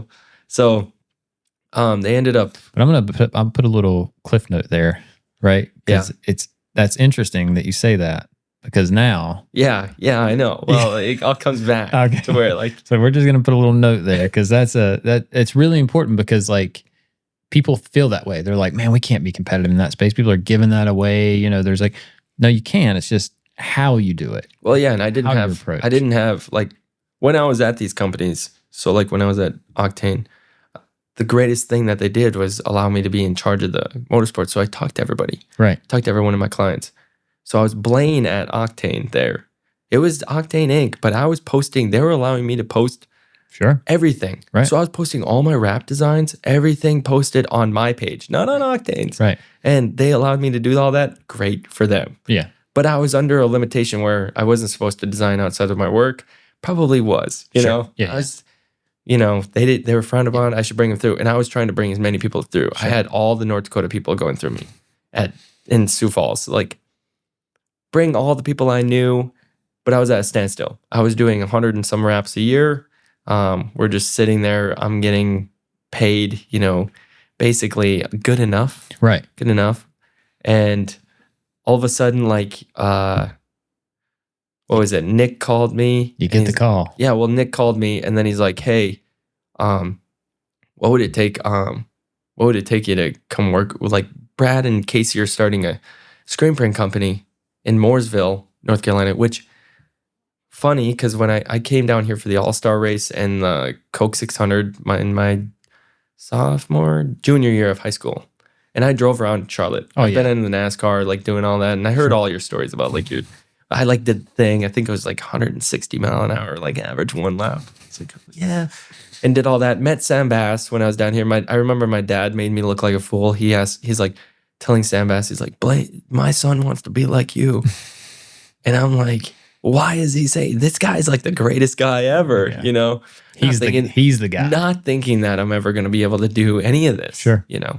And then when they said Mooresville, I had wanted to move down here forever because I liked Charlotte the Sure. one time that I was down here. But it's the Mecca, right? Like, Yeah, I knew if that you're this is where I knew if I wanted to become big, I thought you had to come down here I thought so.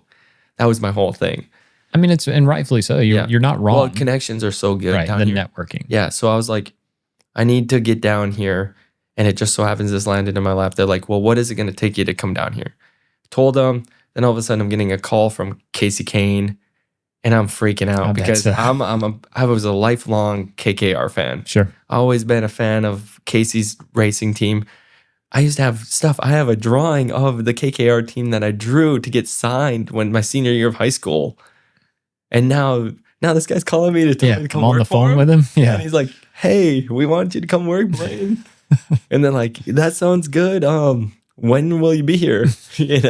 And then throughout, I think it was like 3 weeks they gave me, but the whole time they're texting me, "Can't wait until you're down here." I'm like getting pumped, Told Octane, not happy. We're not happy. Sure, but I could imagine. I mean, Which now looking back on it, I was talking to them last month. They're like, "Oh yeah, you understand." Yeah. But at the time, like I closed down I like left the motorsports department to no one. right. and took all my clients because Oof. they were all through me. Right. Some of them they had through local stuff, but like most of the time, like a lot of them were coming with me. Right. So then I moved down here, you know. And it wasn't that you weren't happy. You know No, what I mean? I was going to be, I would have stayed. They were trying to make me an offer. I remember they tried to make me an offer and I told JP, he was mad. And he's like, well, this is what I'm going to tell you. And I said, it doesn't matter what you're going to offer me. I'm not going to accept it. How I'm could you? moving. Yeah. I mean, at that point, I was like, this is literally, I didn't even care about the pay. sure. I was risking it all. Yeah. And Well, whatever. up to that point, that's what you had been doing. yeah, I knew no one down here. Right. I knew no one down here other than Nick, the guy that I'd met one time. And Well, you didn't know anybody in Michigan. well, yeah, You didn't know anybody at Yeah. Octane. So it was like that. This is your MO. Like, Yeah. it's like, you got to go. yeah. And now I had we're an talking- established life. And, you know, in Sioux Falls, I had an established life. I had a girlfriend and everything. And I was just like, hey, I'm leaving. You know, I'm sorry. Like, are you coming with or not? No. But that's like, you know, I don't know. I get it. It would suck to lose somebody. You know. Oh, I understand. Right. I would be mad too. But at the same time, like for them, if they, you know, if you could step out, you know, 10,000 feet for a second and just be like, Oh, I still have such a good relationship with them. And it, like full circle. Mhm. It comes back full circle after Kane, you know. okay, we'll keep digging. We don't, you know. Yeah. But I don't know. I see people and I'm like, man, that's cool. That's inspiring. That's yeah, cool. you can't be mad at anybody that's trying to like, better themselves. Yeah. and sometimes your company just can't offer that. Sure. Or you could in a way, but it's probably But just again, when you're talking different about opportunities. when you're talking about passion, it's like, how do you can't compete, and it's nothing personal No. or anything, but like when Casey King calls, you kind of answer the Oh, phone. yeah, that's what I said. I was like, I'm working for Casey Kane now. And then Brad was, at the time, I was a big Brad fan. And I'm like, Yeah, he's one of the best. yeah. And then I get to the shop, you know, I drive down and I drive an 08 Grand Prix. Don't care about my car. Sure. I've packed that car twice and road tripped across, America Sure. with just whatever I could fit in there. Yeah. And I moved across and I remember I got there and the first person that greeted me at the door was Casey. And Casey opens the door and he's like, hey, Blaine. And I'm like, hey, okay. That's And Casey he's trying to King. show me the shop and everything. I'm like, man, this is surreal. Yeah. And it's a badass shop. I Yeah. think, especially for a sprint car team. Yeah. like And that. then they were like, we're going to put a screen printer in here. Like, obviously, they had some of the stuff down there. And I'm like looking at the operation. I'm like, I don't even care. I'm here. Yeah. It don't I'm here. matter. Yeah. You know, I just, I got an apartment off of the internet. Haven't seen the apartment. Couldn't move into it for a month later. So I had to live with Nick Stevens. So I was going to live for somebody else again, living in their guest bedroom. Don't know Nick at all, really. So funny. And working. So then I did that.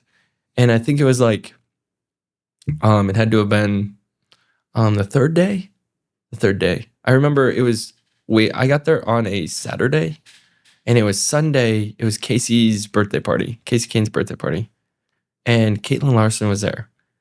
And Nick was like, hey, I'm going to have you come over and meet Caitlin. She ripping beers. Just like, Yeah, like, we were bowling. And it was weird. I was like bowling and I was like, sure. there's Brad Sweet and Casey. And I'm like on my Snapchat, like, look, Look, Mom, I made it. Yeah, because everybody back home's like, Oh, yeah. whoa, he's with Casey Kane. He's so wild. Yeah. And I'm like, yeah. I made it. Yeah. Yeah. That's so And cool. he's like, I'm gonna have you go and meet Caitlin. And I'm like, okay. And he walks up and he goes, this is when the Bristol dirt race was going on, like right before. Yep. And he's like, Blaine's gonna do Kyle's Bristol shirt. And I'm like, what? And he's like, yeah, we're gonna throw you into the fire. We're gonna see how good you are. And I'm like, okay. So Cool. you, even then, like you're working with the customer, like, I mean, he's telling her that because Well, yeah, because they had gonna already work got together. Yeah, because Kyle was already going through Kane for all this, like, and that was where like Kyle's stuff was right on the schedule Right. because it was early on. But I mean, So, as far as like him introducing you guys was more because Yeah, because like Caitlin and those guys really had a connection into like Brad being there too. So all those guys were in the upbringing of KSP. I guess what I'm asking is, did they have input on the designs? Like, are they? Yeah. Yeah. Okay. So they're involved. Yeah. So then it got really involved when I came in the next day and I learned that, well, our salesperson at the time was Kevin Hamlin, who is Alex Bowman's spotter. Yeah. And I didn't know who Kevin was at all either. And Kevin comes in, he's telling me all this stuff, and I was like, oh, I know who you are now. And the one day he comes in, he's like, hey, I got to introduce you. Like, we're showing Kyle around the shop. And Kyle comes in, and we're in this, I mean, we're in a room probably half the size, probably from where this camera's at. Yeah. 3 of us. They're fitting 3 of us with computers in there. Because our stuff was, we weren't ready to open yet. Sure. But we were producing art. Yeah, it was happening. Yeah, like they were way early on their stuff. And I remember Kyle coming in, and I was drawing the t-shirt, and he stood behind me. And we were talking, and then all of a sudden I was like designing, and he was like asking me questions.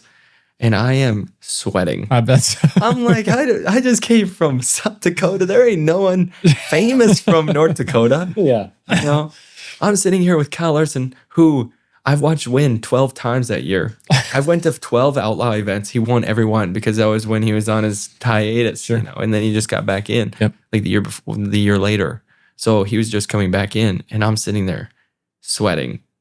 And then I'm like, oh, well, he's just a normal person. Started getting there, did that t-shirt design, and that ended up being the best thing. It was when Nick threw me to the fire, because when I did that, they liked it, and it turned into like a whole, you know. Then I just started on the whole thing of doing a lot of his apparel. So I can't remember what year it was, but it was, I met Casey. We were doing the Hendrick cars, and he came through very quiet, very to himself. Like, very quiet. Yeah. Not like, you know, a lot of drivers catch a bad rep for being like egotistic and like, you know, look at me. And it was like the complete opposite experience with him. Very under. You wouldn't even think. You wouldn't even think he's like, you know, famous at all. No, I actually almost too quiet. Yeah, you would think he was like a nerd or something. Like he said, you know. Actually, it would probably if I met you two and somebody was like, "Hey, guess which one of these are a designer?" I'd be like that guy. That guy right there. He sits in a room by himself and doesn't, you know. Yeah. But a similar experience. There were, you know, at the time we weren't. Jeff Gordon was still running for Hendrick, and we didn't do a lot of their cars. A lot of, you know, DuPont was a sponsor, so they were still getting, but they would, and they had an in-house decal guy that would stick all the loose decals for his car. Every once in a while we get to do it. And we were doing his car one time, and you know, when you're working, you're not thinking about it, right? Especially once you get in there, you just try to tunnel in and get it done. And a guy comes, and I've worked in race shops long enough to where it's like, I've heard all this stuff, right? Like, it's like, oh, that's crooked, you know, or whatever, you know, all the same old stuff, right? And so, you know, guy comes up behind me, and he's like, man, that looks good. You boys are doing a good job. And, you know, oh, cool, thanks, man. You know, and just not really paying any attention. And then gets around to the front end, and I can kind of see him out of the corner of my eye. I'm like, shit, this is Jeff Gordon. Yeah. You know, my dad was a huge Gordon fan. Like, that's like, we grew up every Sunday watching racing. Yeah. Like, so it was like that. It's surreal. It is surreal, dude. Like, and it's like, you know, they're there. You know what I mean? Like, you knew coming down here, you're working with Brad Sweet and Casey Kane. It's not when they'd be in the shop. Well, and they thought we were. I always tell them, some of these racers, they'll look at what I'm doing. That's so cool. Oh, I know. And they're watching me, and I'm like, I'm nervous, man. Right. I've designed with, what was it? We had Jamie McMurray come in the one day, and Reno, the guy that, he's like my big brother here.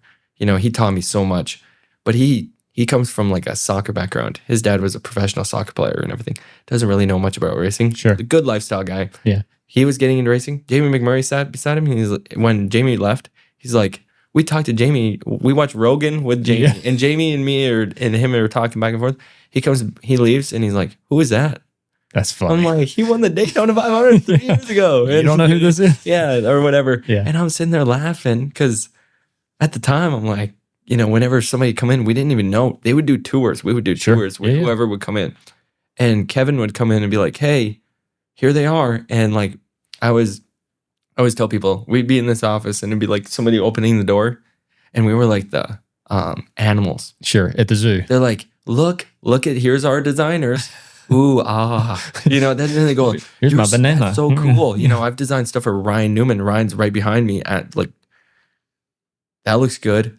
Really like what you're doing there. I can see what you're doing. And I'm sitting there like, I'm moving the mouse. I mean, I'm not even doing anything, Ryan. Like, you're making me nervous. You're making me nervous right now. I'm not supposed to be like, I'm used to, I don't get pressured. I'm probably normal to it now, but like those people, when you first meet them. Oh, it's intense, dude. Your childhood is coming back. Oh, it's, you get in your feels like instantly. So yeah, like I get the most hype. Mark Martin is like my biggest hype man on. Yeah. And he's like, yeah. I'll go and look, and it'll be like 3 minutes after it's posted. Mark Martin liked it. I'm like, yeah, Mark Martin, man. Mark Martin's got these viral videos where like he's like a huge Jeezy fan. Yeah. Have you seen Yeah. Dude, Well, that's why I know, like, when he found out about one of my buddies, he's a big rap guy. Yeah. He found out, he's like, Mark Martin's the coolest NASCAR driver of all time, because he's so it's that, and then his coach. Have you seen the videos of his coach?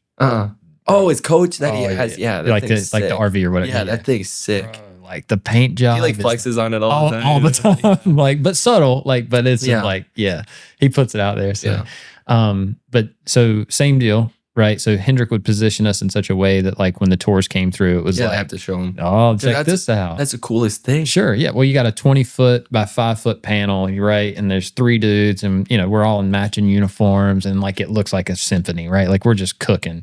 And normally the tours, you just don't pay them any attention. Like there's like some teams have contracts where it's like, you have to treat the celebrities like they're normal people. So you can't ask them celebrity questions, right? Like you can't, there's just certain things you don't talk about, right? And then, so like when they come through, you just try to act like it's normal. So you just kind of get used to that, right? But like there's just certain ones, like, and for me, it was Jimmy. So like Jimmy Johnson would come in, and like he'd done it twice to us where he'd come over and we just hung aside, right? And so it's like you're dialed at that point because like you know what you got to do, And so like he's just sitting there hanging out, like just pulls up a little, like I think it was a tire or something, just sits down on the tire, and he's watching. He's like, man, y'all got the coolest job. Yeah. And I'm just like shaking, like I can't even believe he's speaking to me right now. Like what? Like I don't even know what to say. So I just like turn around, look at him, I'm like, right, you're like a 6-time champion. Like you're like the and you don't know.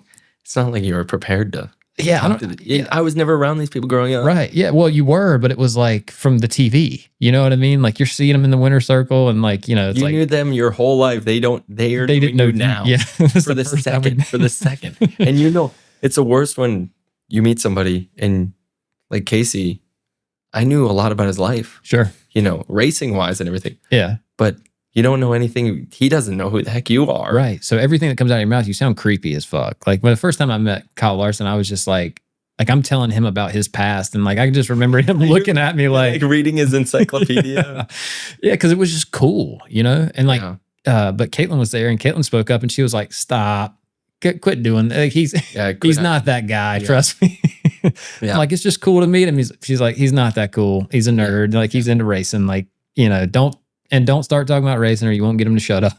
Oh, there's certain stuff like Casey. When I was with Casey, we never talked about racing. If I talked to him about Peloton and like working out, he would talk for hours. Me and him would sit on there. We had a competition on his bike. That's cool. And I'm like, oh, that's how I know Casey. I don't really know him I'd ask him questions about the race car, and he'd be like, oh yeah, we're in there. And it's like, because they used to, when we moved in, they had all the trophies inside the, like where the waiting room was when you first walked in, where they used to do tours stuff. They just had all the trophies. All the sprint car trophies were just sitting there. Some of them were broken. Really? Everything. There's just the World of Outlaw Championship trophies right there. Yeah. And then they had all of his cup stuff. And all of his wins are just right there. I was like holding, we had to move some of them the one day. And I'm like, I'm just holding like a NASCAR trophy. Right. He's like, oh yeah. I always made it a point when they would put him Dusty, doesn't even care. Yeah, it doesn't even matter. Yeah. But I would always make a point to touch him, because it's like, there's only so many people in the world that's ever had a chance to really just kind of, it sounds creepy now when you say it out loud, but it's like the amount of gators, like when you win in Florida, right? There were so many broken ones.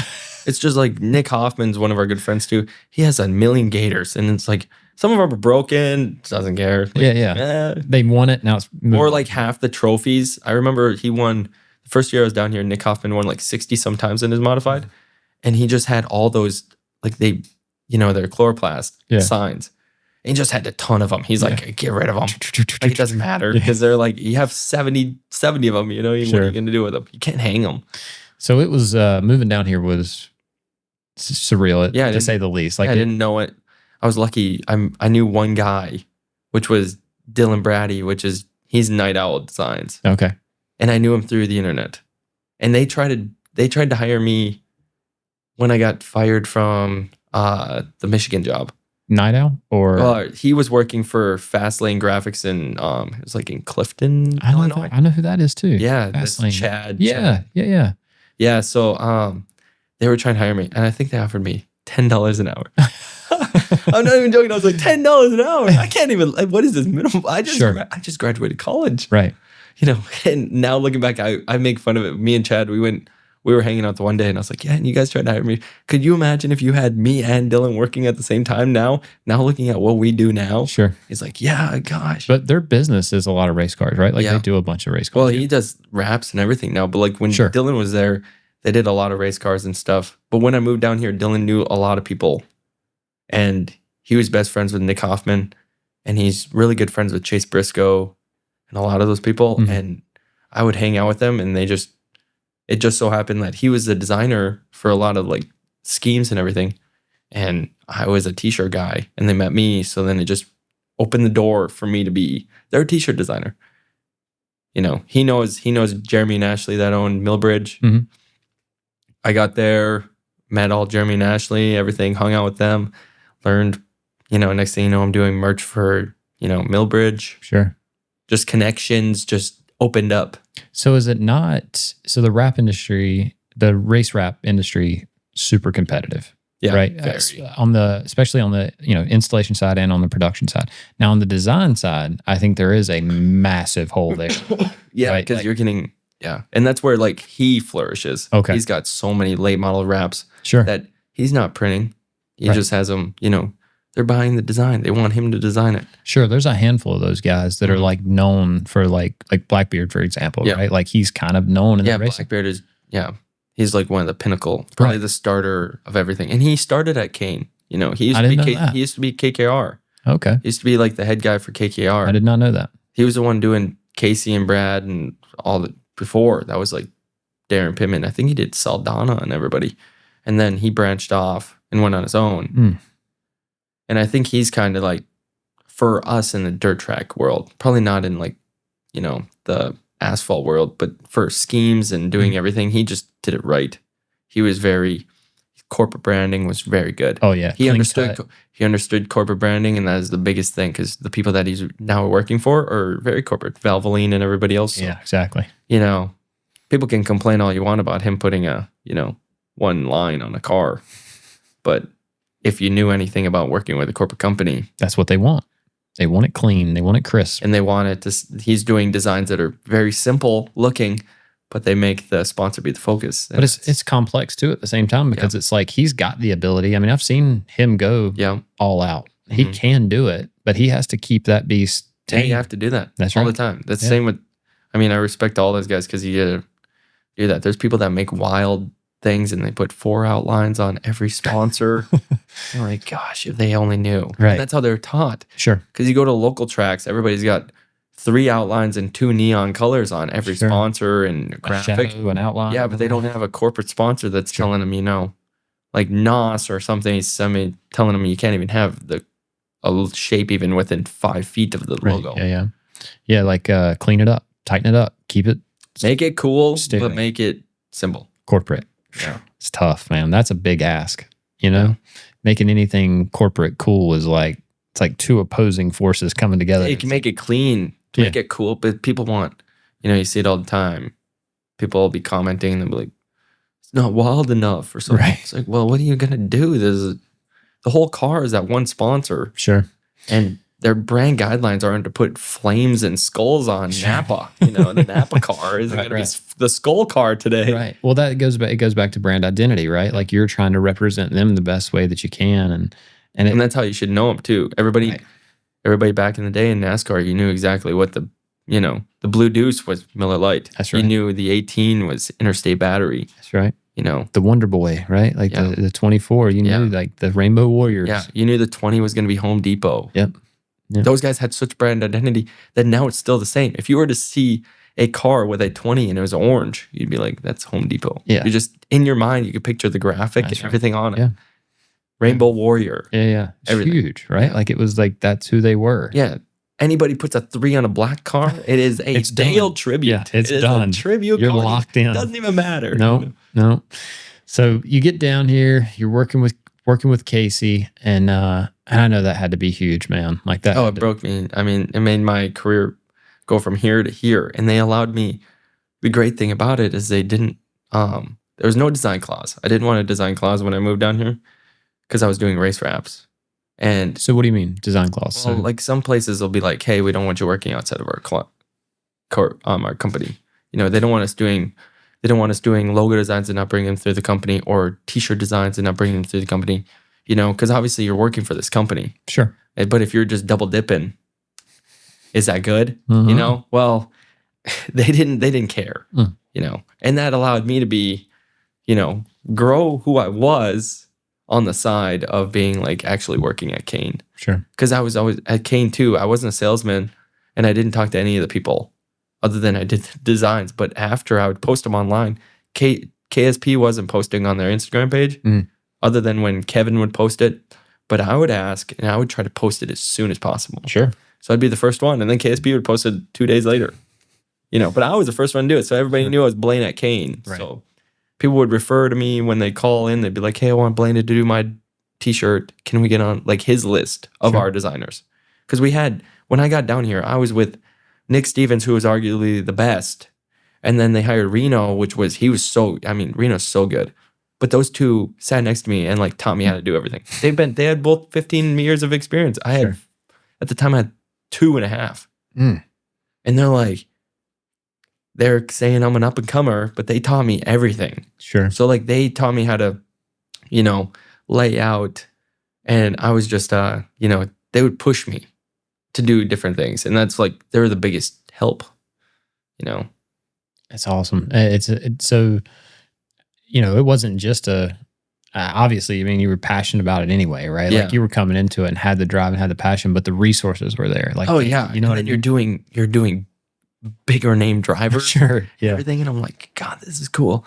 And then they're hitting you up on Instagram and stuff, and I'm, hell yeah, you know, and cool. Then, I mean, and some of the biggest brands in the world too, right? Yeah. I mean, because you're working with, like you said, just it's cool because you're working with your idols, but then like, you know, you're getting that brand recognition. I mean, I'm trying to think if Napa shares one of your designs. Oh yeah, I had Napa Racing. Yeah. And then I'm on there. I'm like doing. I made the one. I think it's an Instagram reel. I think on that page, and I think it's just the build of like the Drive for 5. I think it was. Maybe it was Drive for 5 for Brad Sweet. But then you just go and look like NOS, Right. all those corporate companies, like anything seeing like that. I'm like, some people take it. I think Simpson Race Helmets took the one from Tyler Courtney and just posted it on their page. Mm. Like, okay, thanks. you Yeah. know? We've talked about this a few times on the podcast where it's like if it was the other way, Oh, they would. yeah, they'd destroy you. They'd log it down. You know what I mean? Like if you're Like I tagged them in the post. That doesn't mean they can just take the post. You know, I don't care. right. I don't care, but I was just thinking, I'm like, It's not a two-way street. yeah, I was like, that's so cool that they're using it. You know, Oracle in Australia, they posted a recap, the one, and I do Jock Goodyear stuff over there, and he's sponsored by Oracle, and they posted all my stuff, and I was like, that's so cool, but they're just like posting everything. They're like, look at this T-shirt design Right. done with the car that was wrapped in Oracle, and like, okay, cool. You guys can use my content, I guess, you know. But it is cool seeing other companies use For sure. like it, or seeing what other drivers like other drivers' artwork. Right. Yeah. Because that's massive, right? Like, because that's where it's getting to now. Like you were just saying, like they're looking at T-shirt designs, they're looking at logo designs, they're looking at stuff, and they're going, "That's badass. Where do I get that?" Mhm. Oh, you need to hit up Blaine. He's Yeah. the guy. He's the one doing this. You Yeah. know. And so it's like like that. It goes back to that whole brand identity, and it's like knowing that like you feel that void. You know what I mean? Like that's massive. Yeah, and I don't advertise too much, but I like when I built it on word of mouth. Sure. Word of mouth was the best, because if you can get somebody else to tell you, "Hey, I use this person," Mhm. and then the social media aspect. Somebody finds you on social media. I have so many people that are young kids that are up and coming racers. That's how I got them. Was they have, you know, they have their aspirations, but they're on there. They see a cool T-shirt design that I did for one of their people, but they race and they'll tell their dad or their mom, and then Sure. they'll call and be like, "Hey, my kid likes your stuff. We want to do." And then I'm like, okay. And then I go and look at him and I'm like, this guy's a badass. This kid's 14 years old and he races 5 cars, you know? So I told you when we start this, there's never like there's never like a gotcha moment or anything like that. So like I've been thinking about this a lot because you've made a couple references to like using the mouse, and I'm assuming like a drawing pad of some sort. Yeah, I use a tablet. 24-inch tablet. So when you'll go in and like, so I don't know how to say that, but it's like you're not just using clip art. You're not just buying assets. No. You're going in and like hand drawing like like everything's like I'm mostly a professional tracer if it really comes down to it. Sure. Somebody sends me a photo, like a high resolution photo, and then I just trace the car, like put outlines around them, you know. That one's like, there's some AI in there, just so you guys know. Yeah. I'll be honest, I don't draw everything all the time. You gotta use your ass. Yeah. This is dope though. Resources. Yeah. Use your resources. That accordingly. The barrels, and then then I had to make the thing about that is that that car is fully illustrated like every other car, but then I had to go back and make it look like the barrels do because the barrels were already that way. Sure, they have like a certain texture. So then I have to match it to where the whole T-shirt looks like it's not, because I want the car to look like it fits in. Because if that car was real, like hyper realistic, it'd stand out. Those barrels are rugged and, you know.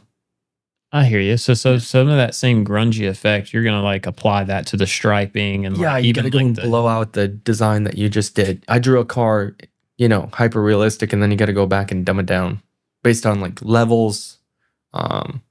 You can do so much in Photoshop.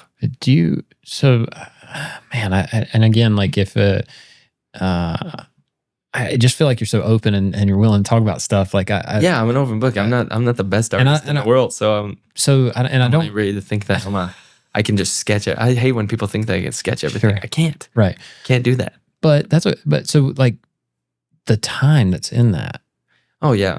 So how does and again, you don't have to share this if you don't want to. If I'm overstepping, just tell me. But I'm just curious, like how, like pricing wise, like do you do like a flat rate of some sort, or is it flat rate on artwork? Really? Usually. Yeah. And so I like them for most of the time because you don't know how much time you're gonna have wrapped up in that thing. No, like, I don't know how many hours you've got in that. General idea. Do you? Yeah. Okay. It doesn't take as long. I mean, I get done one a day usually. Okay. So like. And that's a turnkey shirt, like turnkey. Yeah, like you give me a photo in your wrap file, and there you go. You know. And so when you're done, you hand that. So okay, hold on, we'll catch up to that. But I'm intrigued because it's like if you're doing that shit by like how you feel, right? And you're sitting down and you're like, because I could see that driving me crazy. Like that one would have been a totally different shirt if I would have sat down the day after. I had no idea that I was going to do that. Yeah, but you want it to be cool, right? There's a certain. I would have never thought I might have been a different cool. Right. Yeah, but I'm just saying, like, there's a certain amount of time that requires. Like, it just can't be. I don't know. It's interesting. Yeah, it's just weird.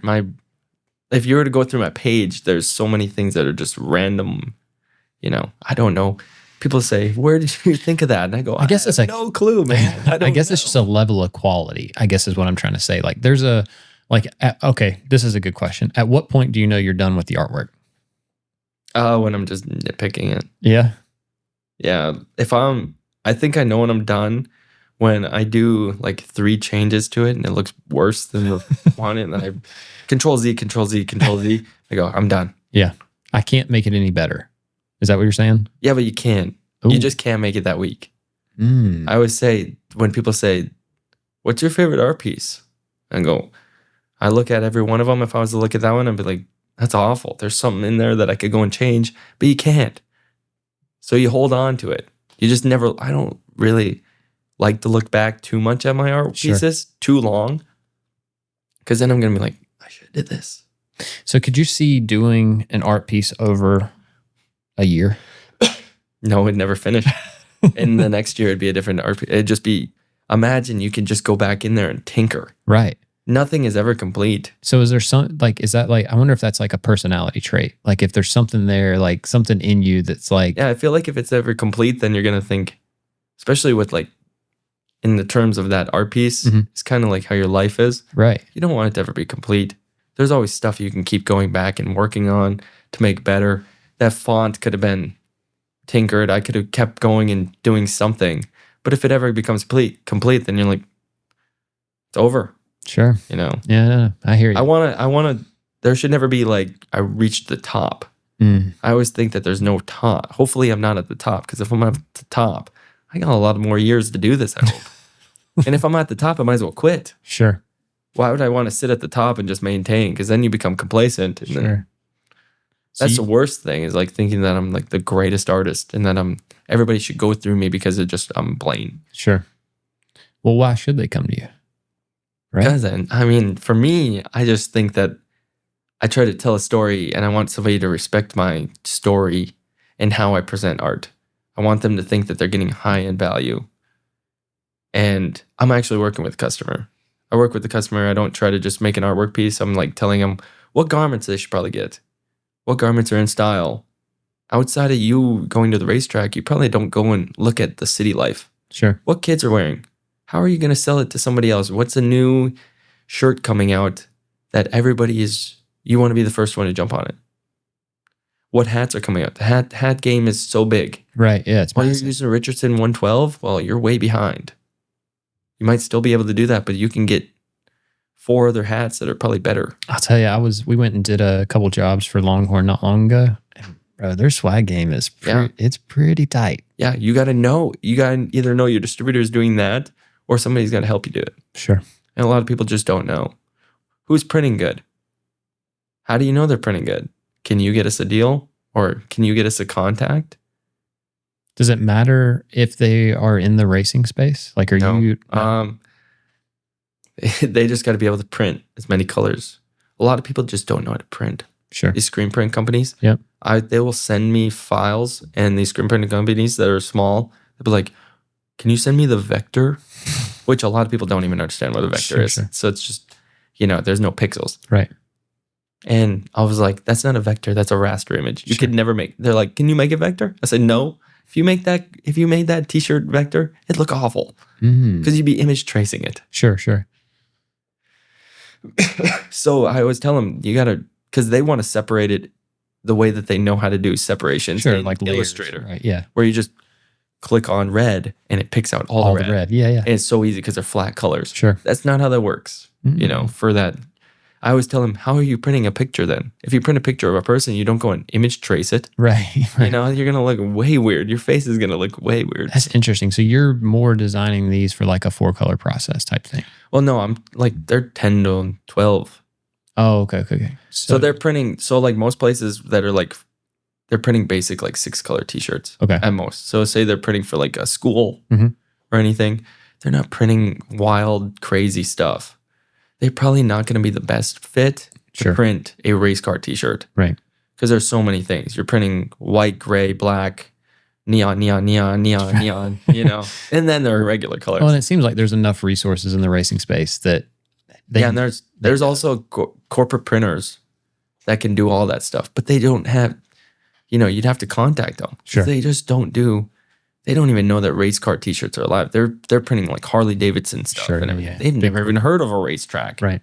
So many people that are outside of the racing, people think that we're such in a big space, but we're not. There's so many things out there now. Oh, yeah. That there's so many people that have never even seen a racetrack. Sure. Let alone them knowing that racing t-shirts, that's why I get that all the time. And that's a career? I'm like, yeah. And they're like, I've never even seen a racetrack. How is that a career? Well, I don't know what to tell you, man. I think you look at like the F1 series on Netflix and like the Drive to Survive, no, not Drive. Which is helping them. Yeah, exactly. Like it's getting that knowledge out there a little bit, right? It's pumping the amount of people that think they're like, you do racing, F1? I said, dude, if I was doing F1, I'd be doing really good. So, I mean, obviously that's got to be on your radar. Yeah, I got contacted. I got contacted by a place in London to do one of the posters for LA. What was it? Las Vegas the first year? Mm-hmm. But they came up short because they had to have them done within like a week. Mm-hmm. And then it came up short. But I've only done one. I did one F1 thing, but I worked with Bitcoin. It's like Bitcoin magazine. They wanted a t-shirt when they were down there in Abu Dhabi, I think. Mm-hmm. But it wasn't like an F1 sponsored thing. Sure. Which is so hard. Right. Like getting into that space would be, I mean, I don't know. That'd be corporate as hell. I feel like I'd be there and they'd be like, I don't like it at all. Well, You're not clean enough. Sure. But I could also see somebody asking you, while you were designing your college logo, that like asking you like, hey, do you think it's practical that you're going to be designing for some of the biggest race car drivers in the world one day? And you thinking like, no, this isn't possible. No, I think not. Right. I think in my head, I'm just cocky in my head.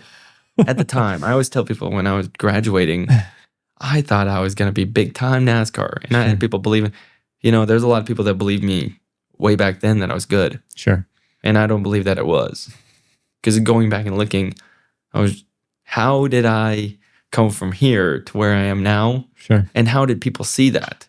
Because I didn't see that. Right. Well, you were I had confidence or, I wanted that to happen. Mm-hmm. Now, for it to happen, to fall into place after getting... It was probably a little bit of delusion in there too. You know what I mean? You get fired from your first job 3 months out of college. I'm like, yeah, we're doing terrible, We're doing terrible. Now I'm on my ass. I have no job. I just graduated college thinking that was going to put me above. Sure. In all reality, it's portfolio. Yeah. Like now, would I need a degree to get a job? Probably not. They just look at my portfolio and be like, yeah, but now you're not looking for a job. No, but that was all forced too. Cause I was going to be a lifer at Kane. Okay. And then they hired a CEO and we just disagreed. Sure. Like, they wanted to go to a 5-day a week. We only work 4 days a week. Loved the lifestyle. Sure. 4 days, that fits for racing, right? That means that you get to go. Then you get Fridays off and you could go. And they wanted to promote that. They wanted us to go, which is key because being at the racetrack and knowing your people. It's the culture. Yeah. Yeah. And like, we didn't go to a lot of races as is, but having 3-day weekends and it was set up good. So then, and race t-shirts take a long time, mm-hmm. and you're mostly sitting there for, 10 hours is good, but when you have 8 hours and then you come back and you have to work for another 6 or 4, it's kind of weird because you left off and you're like almost done. But then you have to come back tomorrow and finish because the work day's done. It's like you were saying about Octane, right? Like they just opened the door and said, hey, look, they're do like, what you got to do. As much as you want to do. Right. Like that's not the corporate model. Well, yeah, but Kane was the same way. They didn't care. But you were working 4 days a week. So on Fridays, I wouldn't go in. But I was also double dipping at the time. Mm. I was working for myself on Fridays. So I didn't go into the office, but I'd work for myself from my house. Sure. And they were okay with it. Okay with it. Then I could understand where it got a little fishy, where there was one of our clients that was no longer going through us for printing, but they got a sponsorship and the sponsorship was printing their t-shirts and they wanted me to do the artwork. So they had to contact them. And then I had to go to I had to go to Casey and those guys and ask, and they're like, we're fine. It wasn't a stolen. They're no longer going through us. Right. But they want your artwork. You can do it outside of work. Well, and depending on how they looked at it, it could still be. Yeah, because I could try to bring them back in. The connection's still there. Yeah, exactly. So if they ever had any issues and they turned to you as a resource, you could be like, guys, just come back to to Cane's. It just makes sense. Which was a kind of good model, obviously. And then we were going good. They wanted to restructure and do stuff differently at Kane. Sure. And they were trying to not do so many race cars. Well, like racing t-shirts. They don't do as many as they used to, and they don't push it as much. But when they were doing that, they wanted to go to a 5-day a week, and that wasn't going to work for me. Yeah, because I had already had my Fridays filled up for 4 months. Yeah. Through side business. Yeah. Through Australians and everything, because Australians couldn't go through us. Right. They have a printer. You can't play customs and everything. That's right. And I understood where, when I was talking to the CEO and I was trying to do all that stuff, I brought it across, and it was mostly, I didn't want to work Fridays. I just couldn't. Right. And they just wanted me to bring, they just didn't like that I had a side, I was working late. Sure. So I'd go home because I'd work, 8 to 6 at Kane? 8 to 6 was our schedule. And then I'd drive home, run, whatever, eat dinner. At 9:30, 10 o'clock, I would get back on the computer, but I'd be working for myself. And then I'd work until 1, 2 o'clock in the morning. And then I'd go to bed, and then I'd wake up and have to work for Kane. Well, by Thursday, I'd be pooped. Yeah. I'm like running on fumes. Yeah. But I'm also, because I'm doing it to myself, because I'm working for myself outside, and I'm trying to make extra cash. I was trying to pay my rent here, so then everything else was going away. But that started building in, and then it just became to a standstill where it was like me and the company had, we were just in a standstill. They didn't want to really pay as much, I was kind of maxed out on what I could do. Sure. Because I couldn't make any more art as much as I was making per year.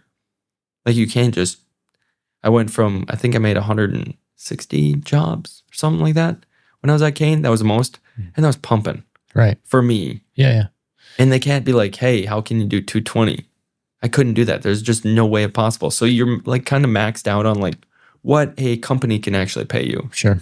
Full time to work for them. And do you know how obviously they have to be charging for design, right? Yeah, they were. Okay. Sometimes they weren't. Like on some stuff, I tried to make them change. So when they started, we weren't charging for a little bit of stuff. And I think you should charge for almost everything that they want added. Yeah. You just can't tell them, hey, I want an illustration of my face on there. And that's like free. Right. To me, if I'm going to go back and illustrate it and draw it, I should probably be compensated for that. Yeah. You're going back and doing a whole different thing. And it's going to take, it's not like I can understand if it's a 30-minute change. But sometimes it's okay, that took 4 hours to draw you. Yeah. And it's tough with, so we would always have yeah. But people don't know when you're a salesman and stuff, you're just trying to sell. That's right. And I understand that side too, because I deal with it all the time now. Right. And I used to deal with it before. And at Kane, I just never had to deal with sales. So it's easier whenever it's you doing the work because you can accurately communicate it. You know what. Well, and I'm telling the salesperson to tell this person that. Right. And sometimes it's just, phone tag. That's right. And or they're just not communicating it properly. Yeah. Like it's hard. It's hard because you can't. They're also not. The salesperson isn't the artist telling you out of their personal experience. Sure, exactly. So you got my artists are in there, whatever. If I was to tell them, you're telling me, hey, that guy's out there working all the time. But if he was come in here and tell me, hey, I have an 8, I'd be like, oh, he can go and, I'm probably feeling way more worse than if you were to tell me that you're not going to get the job done in time. Sure. Yeah. So you get to the standstill, and so you got to make a choice. Well, I didn't really get a choice. No? I walked in. I had a paper, slipped it to him. He didn't read it. He's like, hey, we're going to have to let you go. And I was like, oh. Oof. And I never thought in a million years that they'd fire me. So, and I was surprised. And I just remember walking in, and I was halfway through a David Gravel breast cancer t-shirt. And I was like, well, can I finish the t-shirt? He's like, sure. Or whatever. And I was like, okay. So I called Casey. I was like, they're firing me, I guess. He's like, yeah, I guess we're going to have to make different changes. And I was like, okay. And then they were like, hey, you're just leave. Like, you're done or whatever. And then they were just trying to cut it cold turkey. So I was like, okay, cool. And I got locked out of my computer, walked out. And I was shocked. I could imagine. Because I wanted to work there forever, right. And I understood that I was probably, I probably wasn't meant to work for a company all the time, especially if I was going to keep doing what I was doing, right. Like how I am now, where I was never structured to work because I was always thinking about, well, when I get home, I got my own stuff too. Right. And that was it was only supposed to be so small to pay for, I was trying to pay for rent. That was where the breakout was. I was only going to do freelance stuff or like stuff for myself outside of work to pay for rent. Yeah, cover your costs pretty much. When you start having people ask you all the time, I was making, I was making good money. And then it just became to the thing where I'm comparing what your full-time job and what your part-time job is doing. Sure. But they're the same job. Right. Yeah. And that's the problem. It's tough. And then that came to a standstill. And I think I think them letting me go was the best thing. And they'll even say that, they'll be like, that was your head, as much as getting let go was harsh and whatever, it was like the best thing that could have happened. So what did that turn into? Well, then I went home and contemplated what the heck I was going to do with my life for like 5 minutes, and then they're like, oh, you still got to finish that project from last week. Well, the night before, through a freelance job. And then I went to the World 100, I remember, and I went out. Everybody found out that I was let go, or they thought I quit. A lot of people thought I quit. Sure. And that was good. I don't need, mutually separated kind of. Whatever. We were just never gonna, like, if they weren't gonna fire me, I was probably gonna quit Sure. because we were just gonna butt heads. Right. And So you don't see a world where they could have tailored or carved a position that was like, oh, they would have. I mean, back then, yeah, they could have. okay, They just weren't. yeah, They would have to give up. You get that corporate mindset. It's I think in a way, I mean, I wanted power. I wanted power over my art. Yeah. And I wanted to have to where you just can't have that sometimes when you're just working for somebody else. Sure, you're working in an organization, right? Like Yeah. they have to put things in place to And I wanted them make to the do, whole system. you know, you're having meetings and everything else to change stuff.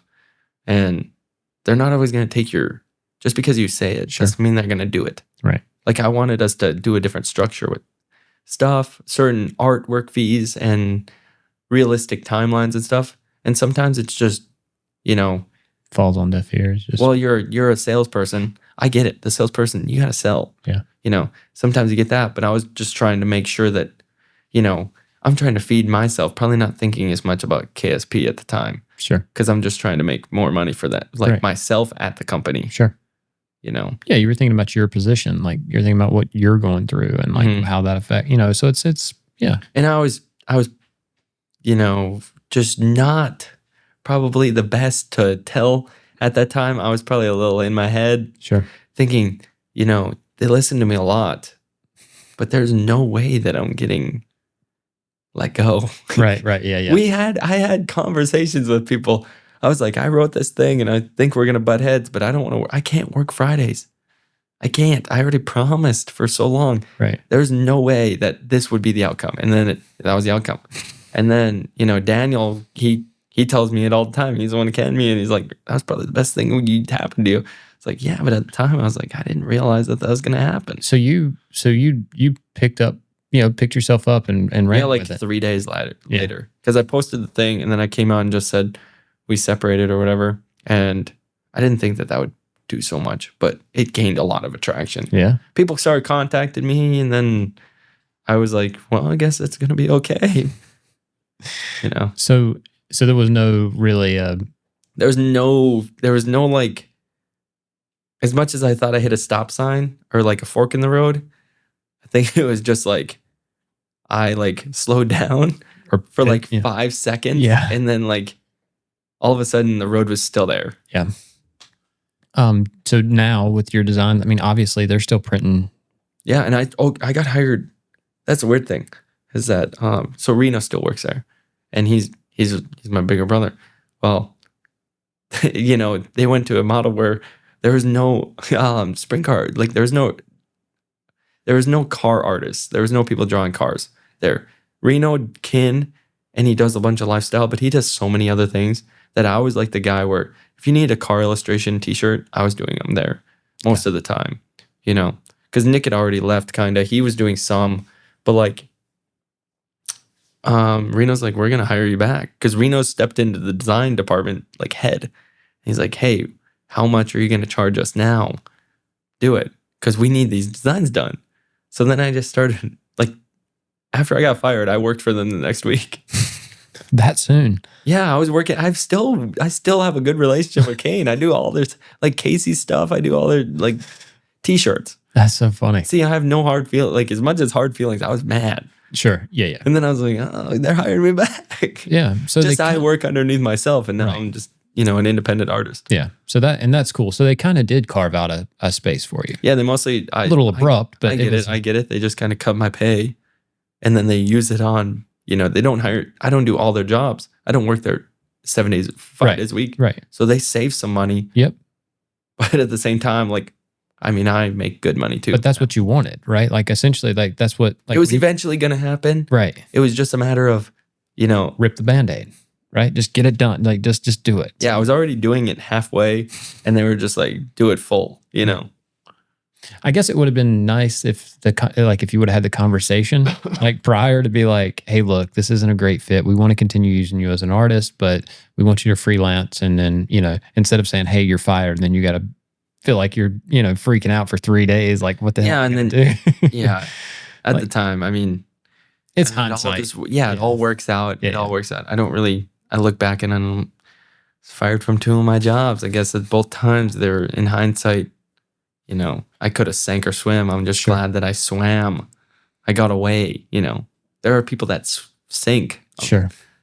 Well, because you always think you're in the back of your head. I wasn't walking out of there being like, it's going to happen now. I'm going to become an even bigger deal or something. I'm going to show them. Yeah. No, I was like, I'm half in tears driving home being like, I just lost my job.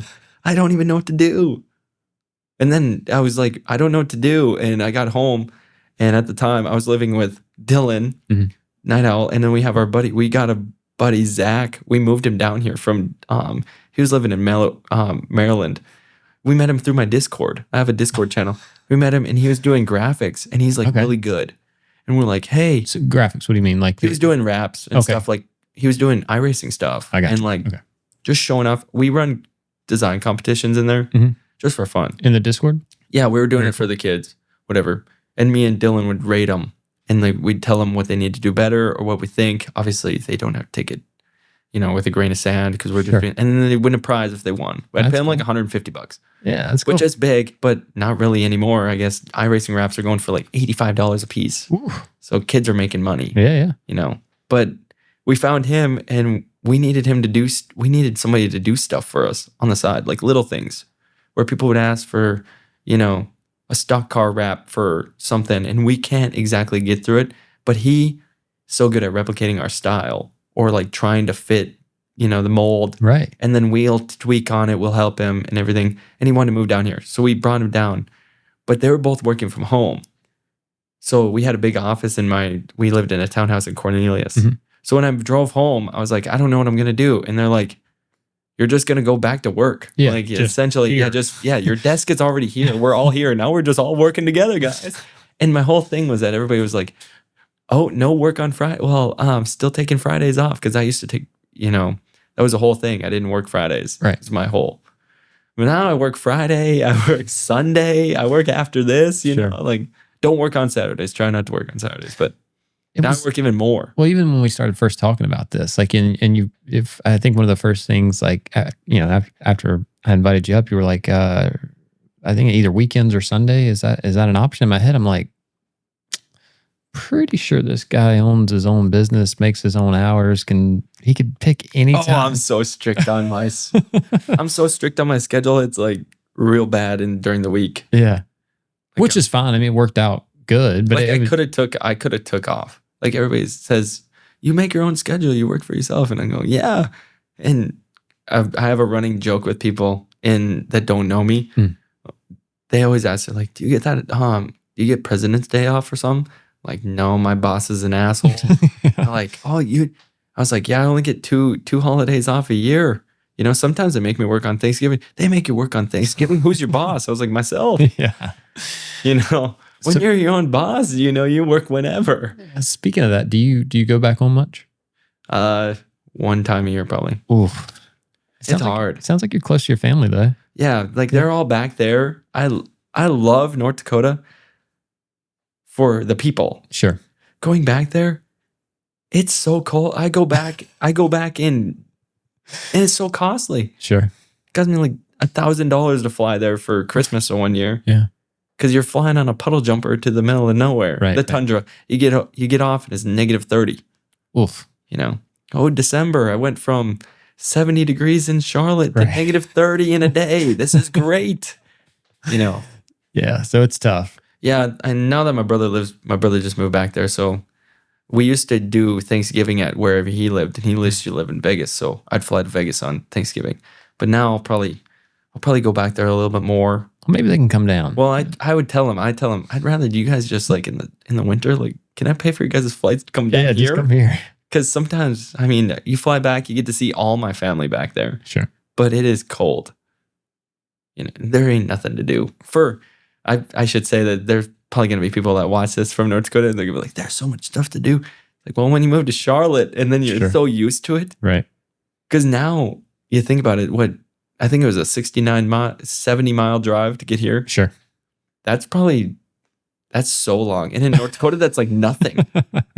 Right. That's right up the street. You wouldn't go, I remember looking in Charlotte, you're like, oh, the grocery stores. There's 2 grocery stores, and one's like 5 miles away, and one's like 3. You're like, I'm not going to the 5 miles away to go to the Too grocery far. store. Yeah. Way too far. Yeah, Josh got a little taste of that. He lived down close to, or he lived in Pensacola, you know, and he was like, he's like, bro, I can walk walk downtown and like I can like everything is like I can just 3-minute bike ride. Yeah. Yeah. It's like once you get a taste of that, it's like when I was in North Dakota, everything was so far away. Sure. You just drive. right. Like I remember I tell everybody, I was like, Sundays to go to the mall, say you want to go to Shields, which would be Dick's Sporting Goods or whatever. The closest Shields is 2 hours away. You just drive 2 hours Sure. to go and check it out, Right. to waste time. Oh yeah. And then you drive back. Oh, you want Taco Bell? You want Chick-fil-A? It's 5 hours from my hometown. Yeah. There'd be It's people wild. that'd be like, oh, I'm really craving Taco Bell, which is crazy. Driving 2 hours for Taco Bell. I wouldn't drive. I barely go by, you know? Yeah. But people there, everything's so far. Like when I was growing up, now they just got a Taco Bell in the closest town to me. My mom was saying people were waiting 4 hours for Taco Bell. Jesus. That's crazy. Like, no way in hell. So I would meet these guys from the Midwest. They would come in and like and they would be in racing. You know what I mean? Like there's a lot of guys from there like that come to Charlotte to be part of racing. And so like when I'd meet them, and I really wasn't doing a lot in racing at the time, and I'd be like, dude, you moved all the way here for racing? I'm like, hell yeah. I'm like, man, that's wild. It's like a whole new life. Like it's a whole lifestyle change and everything. And they're like, well, and you want to be in it. I'm like, damn, all I got to do is drive an hour.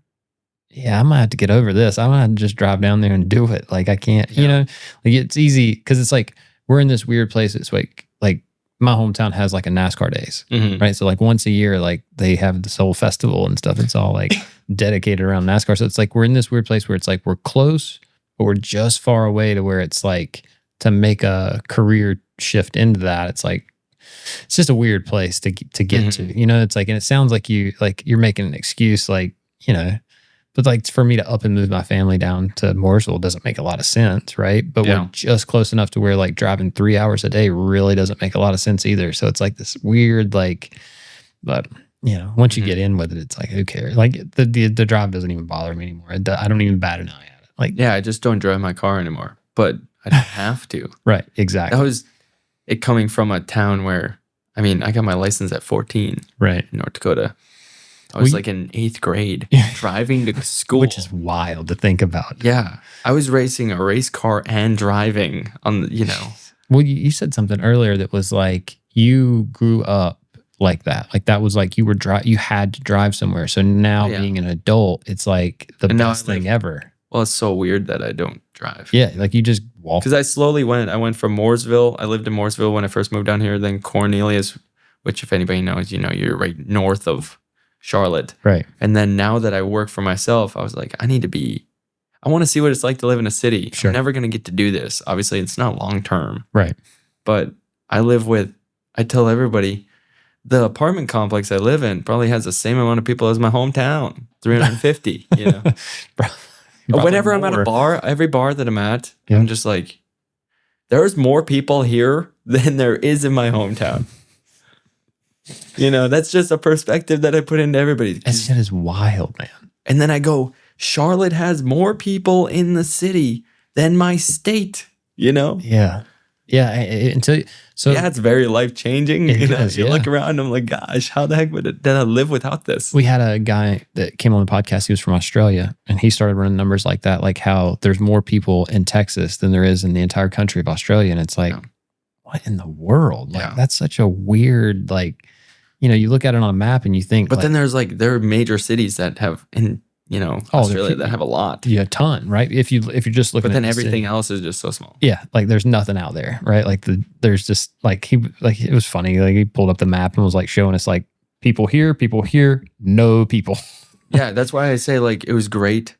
If I would have grew up in a different state, I don't know how much my career would have went off. Because in North Dakota, it's so small that everybody knows everybody. There's people that I know. You meet people there'll be a random person that you'll meet, and they might know somebody that you do in North Dakota, wherever you're at, if they are from North Dakota. Oh, sure. So if you hear somebody say, I'm from North Dakota, you might know somebody that they... Sure. Yeah, that's funny. I never... But there are a lot of people that'll be like, you're from North Dakota? Yeah. And like, I've never met anybody from North Dakota. And they'll be like, or if they have, they'll be like, do you know Bill from Fargo? I said, Bill from Fargo. You keep thinking one guy. Right. Yeah. And then I tell them, Fargo's 7 hours away from where I grew up. And they go, North Dakota's that big? Where's North Dakota on the map? They can't even point to North Dakota because I'm 5 miles from the Montana border. So I can, cough on Montana. Sure. And then I'm an hour from Canada.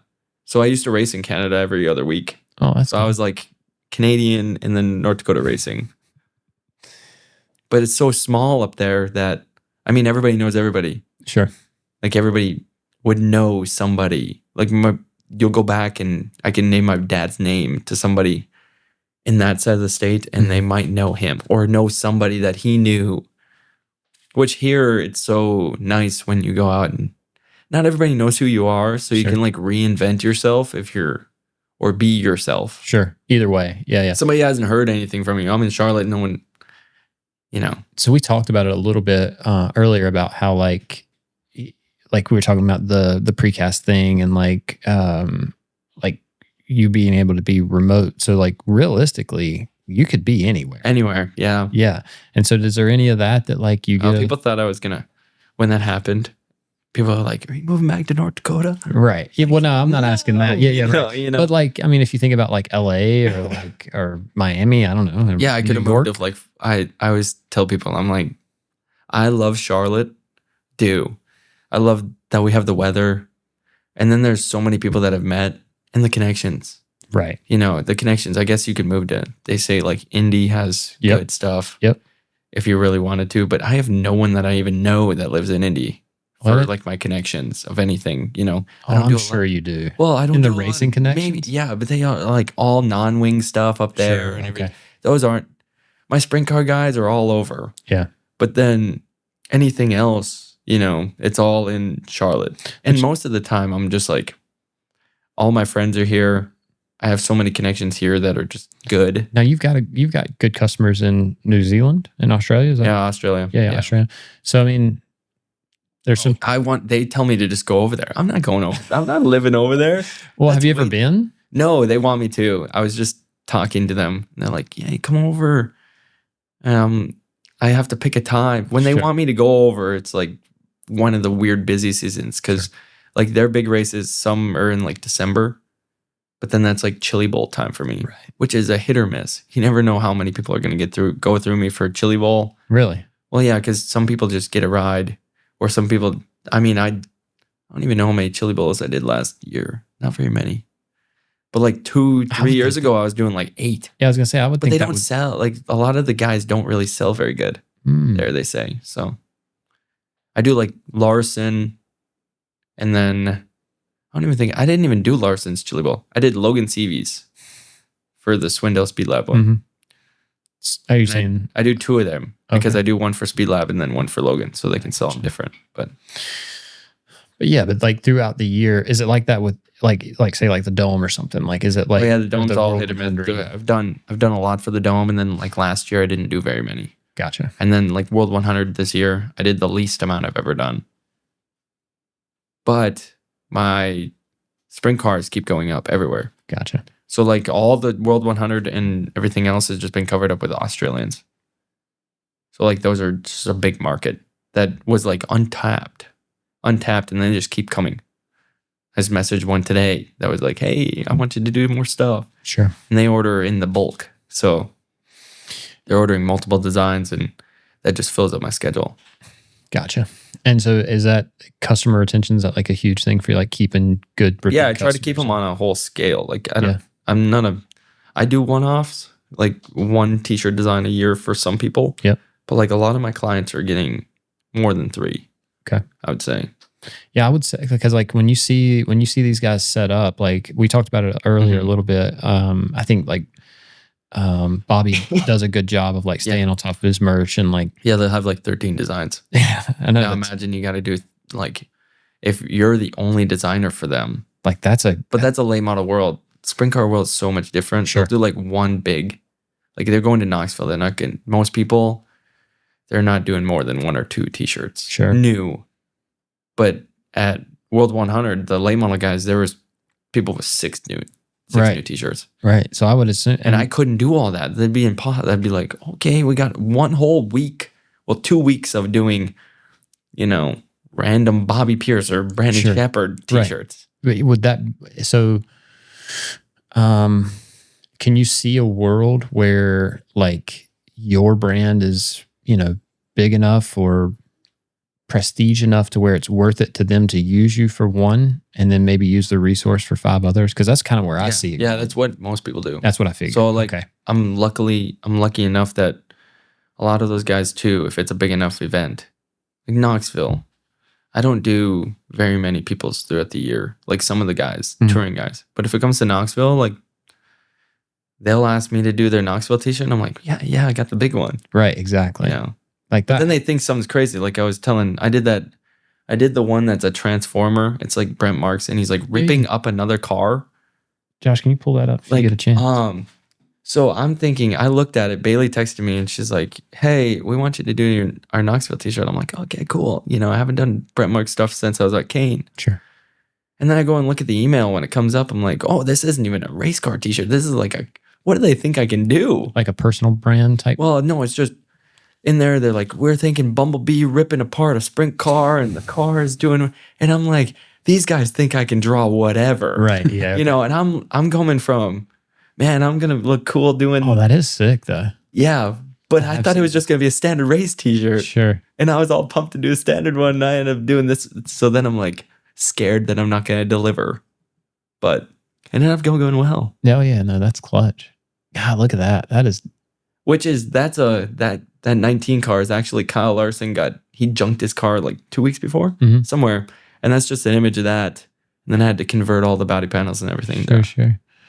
Because they couldn't find a Brent Marks junk car, because Brent hadn't rolled a car that year. So we talked about, we did, obviously, and I'm not going to ask you to talk numbers or anything like that, but man, these guys move a lot of product. Yeah. Like a lot. Like in some cases, like some of these big name guys we're talking about, like they are like, they're ordering 40, 50 boxes, 60 boxes, and they're selling out. And they're selling out at events. So, whenever you talk about like a shirt design, you know what I mean? Like shouldn't be, like if you think about that design spread out over, I don't even know how many shirts that is. Like if you said 250, 350 shirts, like that's not a crazy thing to think that like. No, it's just adding like $1 or $2 per t-shirt. Right. But when you put it into perspective of some people, a lot of the late model guys and everybody, they're doing less quantity per design. Okay. So sprint car guys do the opposite. Got it. They do more quantity per t-shirt. So it all depends on just racers in general. Do you think that the late model guys lack in quality as far as artwork? I mean, they still get them done good, I guess. I don't know. I can't, because if I'm going to critique everybody, I'm going to be like, oh, could I have done it better? Probably not. There's someone, when I look at them, I'm like, I could not do this. Sure, but I've seen like we talked about it a little bit earlier about how like you can buy the clip art.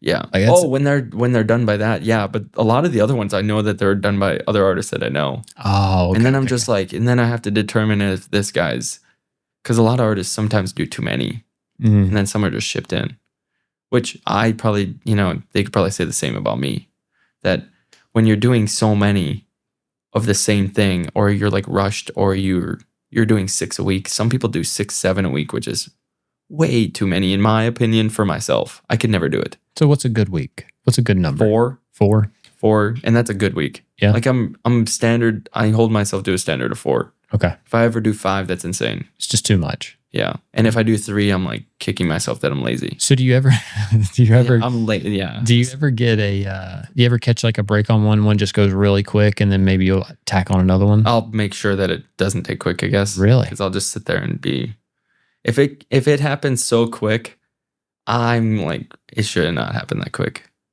That's interesting. On a lot of that stuff, it could be done really simple. So there is a time frame in there that you feel like it deserves. Well, sometimes I'm just like, well, I got some extra time, let's go back and look. And then you nitpick. And sometimes you shouldn't have nitpicked, but you wasted time. Sure. So the time is kind of added there. Right. It's just interesting because because it all kind of has a general timeline. Some don't take as long, I guess, but I mean, to me, that's not I what could they're never paying. do it. Yeah, They're not paying for your time. No. You know what I'm paying saying? for the overall piece. Right. Yeah. So it's not I like could save time by doing certain things, but sure.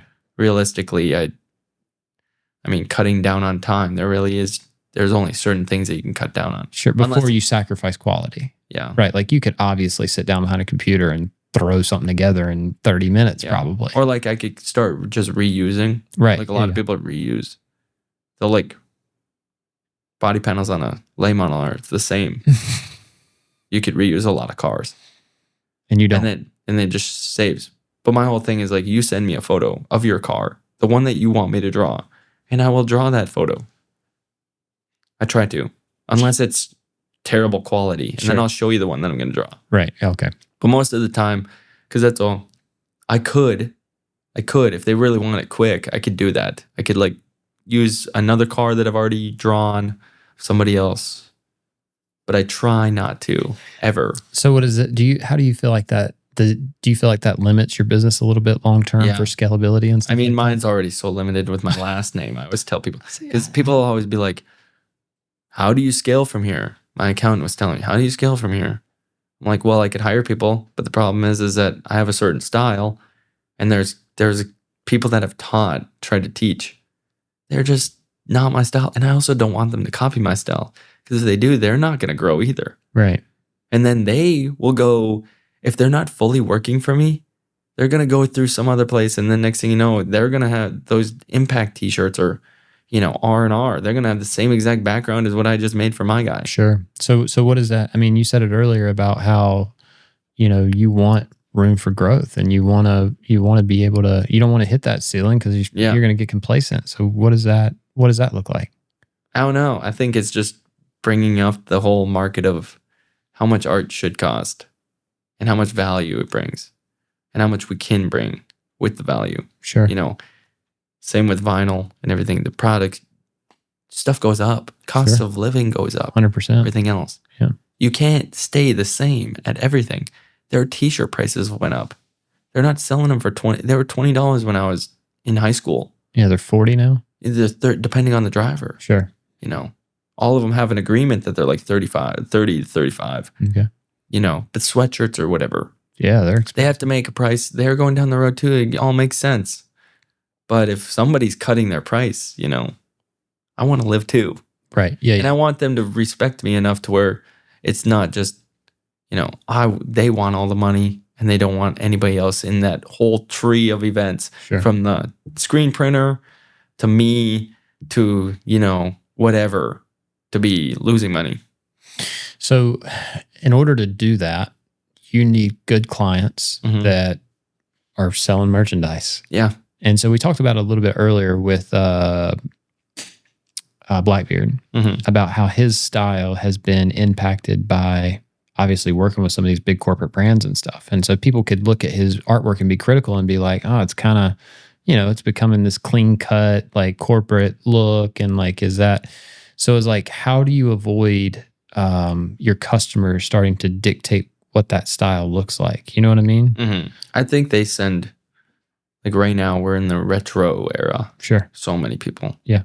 Everything's just retro. Everybody sends me, I have them send me references for everything. Doesn't matter if it's a t-shirt or what. Some people take a picture of a wall. I'm like, I really like this shape. Sure. In 4 months, will you remember this when we do the next t-shirt? I go, cool. Yeah, you texted me. I guess it's there. But most of their impact is like on the beginning. But on the back end, they don't really, almost all my clients are just kind of, hey, we want you to have freedom. Sure. to They make, trust you to do it. Yeah, because they're getting multiple designs. We learned really early on, if they like every design that they're selling, that doesn't mean that's always good for them. When you So, say they, you mean Like the client, like the racer. So Okay. if the racer is approving it, yeah, just just racers take, you might like that t-shirt being one, just wrap on. Yep. That's all it says. Yep. Well, a lot of people like clean designs too, but they're not your client. You got to sell to your client. not to you all the time. You're buying this merch as a clothing brand. Right. You can have clean stuff that you like, that you'll wear, but you also have the stuff for the client, well, the people out in the stand. It's funny that you say that, because I've been thinking about that a lot in the rap industry. And you know how we talk about earlier, like people working on their own stuff. Mm-hmm. It's funny for people in the rap world to hire somebody like you to do artwork because they feel like they can do artwork, Mm-hmm. right? But like, this is what you do. Now, maybe not for the rap world, but like for racing, right? Mm-hmm. Like, this is what you do. So if somebody wants a shirt designed in racing, you're the guy, right? I mean, it is what I'll say that, so you don't have to, right? Like, you're the guy, right? Okay, cool. Now that's very specific, very niche. Like, it puts you. Thank you. Yeah. But like, and actually, you know, probably should thank Chase too, because like I said, it kind of floored me when he said it. Like, I was like, you know, I'd seen your stuff before, and like I knew who you were, but it was like, for him to say it, like I said, it just kind of set me back. Like, hold on, Josh, pull that up real quick, because what the fuck did he just say? Yeah. Like, I couldn't believe it. Like, I was like I said, obviously, like, there's a level of respect that we all have, you know, from a design standpoint, that we all have for each other, right? But like I said, anyway, so when I think about like in the rap world or in a lot of design spaces, it becomes a little challenging, because it's like, I think merchandise in our space would do really well, but I think the clean look is gone. I think we need more. Well, everybody's doing it. Like, you can put a logo on everything. Right. You know? And It's that's just a logo and print it. right. It's even with like this, the square around it took forever, because I was like, I manipulated every little fragment. I'm like, this doesn't represent me, but I want it to be clean because I'm not going to wear it. And I only was making this to wear for myself. Sure. It's different when you're selling to a, you know, client base that you're probably not even tuned with. The NASCAR driver, like for instance, the NASCAR drivers or any race car driver, your lifestyle is not anywhere near what some of these guys that are coming to the racetrack are.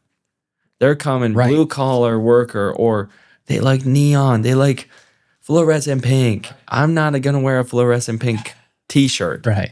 But there's some guy wearing tie-dye t-shirt with a full color front, full color back. I would never wear that. I've designed plenty of t-shirts like that. Sure. And I go, that guy's gonna wear it.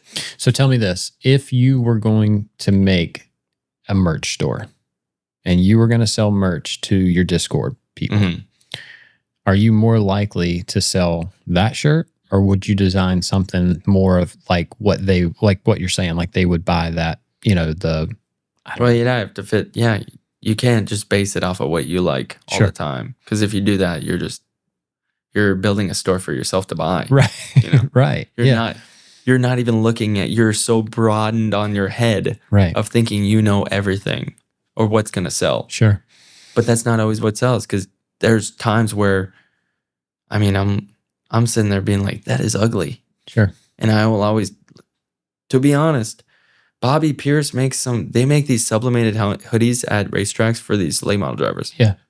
And they are, I don't know if you've ever felt a sublimated hoodie. They feel weird. yeah, they do. They sell out. The first day that I was there, they were already sold out of everybody. Every trailer at the World 100 was sold out of these hoodies. And they're wearing them around. They're obnoxious. Oh, And I go, in the sprint car world, they would never even think of doing this because their clients aren't the same. sure. Well, it's like you were talking about F1 earlier, right? Like F1 has that underlining corporate vibe to it. Yeah, like sprint car guys are kind of more clean when it comes to like their designs and everything. Mhm. They do. Like that's why they always say like the sprint cars aren't wild. You go and look at the World 100 schemes, they're all wild this year. Mhm. They can do whatever. Yeah. Sprint car guys are, you know, Yeah, they're sharp, not doing sharp. sharp. They're not, you're not seeing the car where it's, you know, Bobby Pierce was having flames through the number and stuff. The sprint car drivers would never allow that. Sure. It's just not part of the culture that way. And I think that's the same with merch. That's why you got to go and look at them, and, you know, you could throw a paint bucket on a t-shirt at a late model car and they're like, we love it. And you do that. And then it's sitting out on the rack forever for a sprint car driver. Sure. So there are guys that try. I mean, I'm sure you've seen them try all kinds of stuff out there. Like, oh, they're trying anything. Yeah. Now I'm into like the kids shirts. They sell like hotcakes. They're telling me to do random, you know, I'm doing Cars themed. okay. Mario. I just did one that's what the heck was it? Minions. Okay. Yeah, that makes sense. Buzz Lightyear. There are a couple on there. I don't know if it's on my Instagram, but I think I just posted one of Well, the Transformer. Spider-Man. I just did one I've Spider-Man. seen that. Yeah. That one was sick. There's a lot of detail in there. Yeah, like, and if you keep going down, like, they're all on. Keep going. See, then the North Pole Nightmare was up there. That one I had to do. The King one, that 57, like that thing was that. Yeah, the King's Royal one. Yeah. That was actually, I was going to talk about, that was supposed to be somebody else's design. That was one of the ones where I had a plan, you know, and then it ended up being, they didn't want to go forward with it. Which one was it? The King's Royal, King's Royal. the Kane one, or, well, no, not Kane, Larson. Right there, right there. That thing is sick. Yeah. So that one was laid out. So I had a plan to do a card like that forever. And I was like pitching it to Spencer Baston and Audrey Baston. And I was like, God, I really want to save this for him because they're like one of my OG clients. Sure. I was like, let's do it. And they were just going on the High Limit tour last year. Like, we don't know if we want to do it. You can use it. And they're like, you can do it on somebody else's. And I never wanted to give it to Kyle because Kyle gets all the cool stuff. Yeah. And I was like, I got to give it to somebody, you know, see how it sells with somebody else. And then it came to the time where we were doing a King's Royal one for Kyle. And I was like, I guess I can try and see if they want to do it. And they mostly let me run with whatever. So whatever I want to come up with. And then I did that one. And I was like, man, I'm kind of proud of that one. Dude, you should be because it's sick. When I seen you post, I was just like, a lot of people like the one where I did like, what are they saying? Where I was like, I had to go and take tweets of what people were saying. And like the whole background of Kyle's t-shirt is made up of like all text of like what people say about it. I've seen that one, but it's fun. This one was funny to me because, you know, obviously Larson stuff is super clean, right? And it's always like the car's like super, like there's no real graphics or there's like, you know, a simple orange stripe or something like that. But then like you look at, then you see the t-shirt and it's like this fucking full custom, like something crazy. And it's like, dude, that's like, people say that my art is, see, then you got his eyes. Yeah. I'm like drawing, that might not even print. People used to get mad at me. They're like, that's not even going to print. All my little detail, because I always say, draw on the detail. Sure, but they're like, well, sometimes it doesn't print. I was like, yeah, but I'm selling the screen. If I send that to somebody, they're like, or if he decided to wrap or blow that up, wrap a door in his garage or something with it, you would see it 100%. Yeah, and that's all that matters. Like the welds, you know, those aren't how the welds are on there. Probably I'm just making. No, it's pretty stuff, close, you know? actually. Yeah, I'm looking at random stuff. I tried to make it as close to the helmet as possible, and it's wicked. It's like chaotic. What did they say? Chaotically clean. Yeah. Like when they look at my stuff, they're like, "There's so much stuff going on." Clean chaos. But it's not like it's not over. I try to not make it overbearing unless somebody really wants it overbearing. No, but, I appreciate the fact of how humble you are about it. Actually, it's pretty. and that one was a little wild. No, it's dope. I didn't know that Spider-Man even had a vehicle until I did some research, and you're just, you know. And even the way that you share this stuff is clean. You know what I mean? Like, yeah, I try to make it, you know, now it's a lot of people do it the same way, but sure. Well, is that something the knockoff stuff we touched on that a little bit earlier? Yeah, people do it. I don't think I was the first one to display it like this, but sure. I'm just consistent with it. I don't want to change up anything, you know.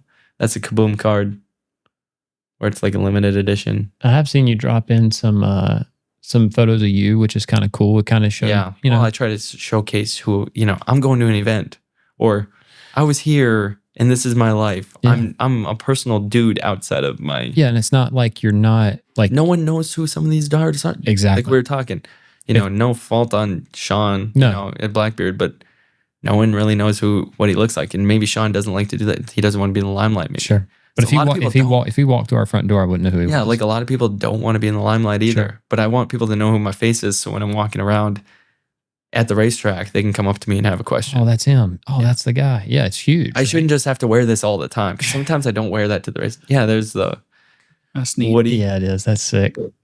Yeah, Jamie Veal. I just did another. That's the one who I did the what are they, Minions? Mhm. Yeah, I just did one for him. What was it, last week? Where you're trying. There's so many themed things that sell, because then they make them as kids t-shirts, Mhm. but they actually sell just as good as a adult. Sure. Yeah, Because there's Disney adults all over. Plus the and everything nostalgia else. thing, right? Like, Yeah, it's they're like, hey, dude, I never met one. Yeah, yeah. Josh's one for sure. Oh yeah, like It's crazy. Everybody on there, they're like, is this in an adult size? And they're like, no, we got it only in kids. We want one. Right. You know? But the amount of merchandise they got to take to these tracks, dude, it's wild. I watched Caitlin stock their trailer one time and I was just like, whoa. Like the amount of SKUs, like just different sizes. I don't even know how number many they brought plates. this. And I go by their trailer and I'm like, how are you guys selling? Really good. We're out of larges. It's, you know, you guys opened 4 hours ago. yeah. All out of larges. No, it's wild, man. Like it's and that's why I asked about growth earlier. Like I just didn't know if like that's if you start thinking about maybe printing your own shirts or maybe, no, never. I tell everybody, they're like, they said that when I left Octane, or like, you gonna start your own graphic shop? Absolutely not. I see how those printers work. Yeah. I see how many times they break down. That's right. I see how many times. Oh, you know what I'd be screaming at when you lose money when it starts banding halfway through the car wrap? Yeah. Or same with screen printing. The screen print operation is, it takes a lot of people to do one t-shirt. Do you think that there's a world that you could see where you could get paid per shirt? Yeah, I work with other companies that try to, like, I'm mostly a salesman for a lot of them. Really? If I can get them to go through there, they want my client list. Oh, okay. No, I meant with your client. Like, let's just say that. Oh, I don't think so. No? Is that crazy? Also, it'd be super hard because I was always talking about this, but what happens when they give them out for free? You just lose money? Yeah. The upside there. I know, but no one's gonna. I always tell people, as much as you want to do business with somebody, unless it's over, unless every time it was paid through this system, how are you ever gonna track it? That's fair. I know that I'm not saying none of my the clients would ever do that. Right, yeah. But like I've seen other places. Right. I know other people that run this system where they're paying you, they'll give you a cut. Sure. And they'll sell all your stuff. Right. Are they going to pay you exactly how much money? Well, I don't know. If you're setting up the relationship of where they're buying the shirts, then you would know how many shirts were bought. Well, yeah. So that's like, I work with, this is full circle. So like when now most of my clients go through Octane to print t-shirts, because when that all happened, Brett called me and he was like, hey, we want to help you. Like we want your client. How can we get your clients go through us? Sure. And I was like, well, obviously I'm not going to have them go. Kane was expensive. Sure. And they still are. They're one of the more expensive, but their quality of print is very good. Yeah. Some people don't care about. Sure. You sacrifice in different areas. Well, I've seen their equipment, like Kane's equipment is like state of the art. Like they've got some. But that's with anything. There's certain aspects. Do you want to sacrifice with art, quality of print, customer support, cost? Yeah, cost. What can you give away to make it easier, or less? You just don't care, right? Yeah, that's a different ballgame. Yeah, right. Like there's a million people to print a sticker, right? All of them have the same printers. That's right. Now, what's setting you apart? That's right. You have to have like good on certain things. The three things have always been like speed, quality, and price. Yeah, you can pick two, but only two. Which one's you picking, right? And so it's like. Yeah. And some people pick price, and you just gotta go, I understand. And then, like you said, sometimes you've just got good clients that they'll give you the time and they don't mind paying it, and they want quality, right? And those are that's like the best case scenario, right? Like, and I value those guys. That's why I like going. I try to become. I try to go and visit them. I'll go to the racetrack. I'll see them. Sure. I'll show up. I'll have a beer with them. Right. But you're a race enthusiast too, right? So it's like it's like my vacation to go to Knoxville is actually to just have fun. Right. I don't care. I get to go and talk to everybody in the t-shirt trailer and walk around and see 60% of the stands in my t-shirts, and you're like, whoa, this is so cool. Or I sit down next, like at Knoxville, I just walk around and go, hey, nice shirt. And then I walk away. Right.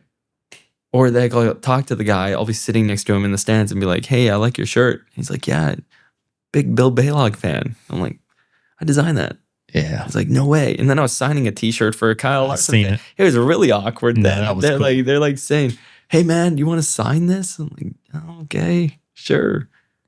It's in between the 25 lap break at the Knoxville Nationals, and I'm signing with 2 beers. I'm trying to get back into the stands to watch, No, that's cool. Yeah. But it should be that way. It's because I'm not going to be big racing. Sure. So it's kind of cool to be, to have your claim to fame. Yeah. And you deserve it. When people recognize an art, it's crazy that people recognize an artist for like at a racetrack. But it shouldn't be. I mean, they recognize them everywhere else. Yeah. You know what I'm saying? Like, Yeah. I mean, you've got a skill set and you're really good at it. Like Yeah. it should be that way. Like they should recognize you. Now it's your responsibility to stay good, stay relevant. Well, stay that's the whole connected. thing. You're just Right.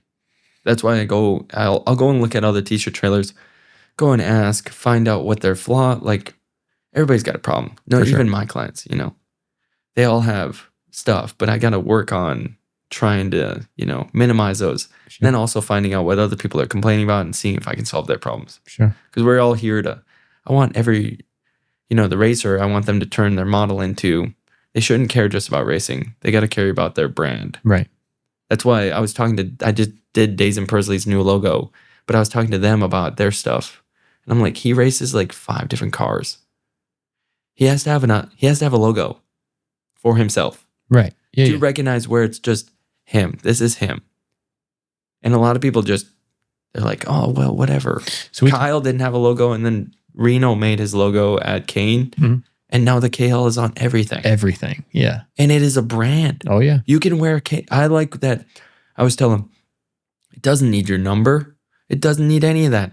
The KL logo, it's on here. If it's on the left chest and that's all that's on a t-shirt, your fans can wear it out. And people don't think that you're involved in racing. That's right. Yeah. It's And cool. that's It's clean. So it should be. It shouldn't just, I don't think your stuff shouldn't tell you all the story. Right. That's why I was telling you, like, people that put graphics, or I could have been Durward Designs or Durward Graphics or Durward Draw, like Mhm. artist. Right. But I don't need people. I want people to have the mystery. Like if they're wondering what is Durward, Mhm. they got to do a little bit of research. I'm Look it sorry. up. Yeah. But that makes them more invested. They're already invested. At that point. Yeah. Like for them, I don't post price guides or anything out there or any of that stuff. I deal with customers directly, but if they're contacting me to find out a price quote, then they're already invested. Yeah. Yeah. They had to reach out. It's really easy to go on a page and find out what somebody's charging for a wrap. Sure.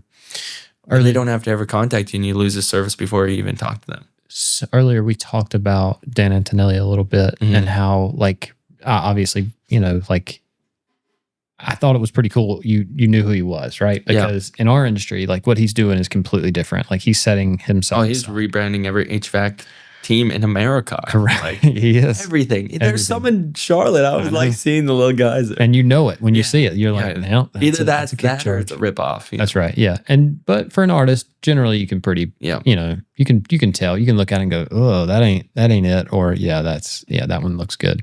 But so it's interesting, like I said, that you knew who he was, but and evidently they're making a big splash like that. I think that's cool. Like, but their thing is the whole brand identity and like walking the customer through that and helping them. It sounds like that that's kind of you're doing. Well, you have to make them realize that there's still opportunity to make money. Sure. And it isn't on just the race t-shirts.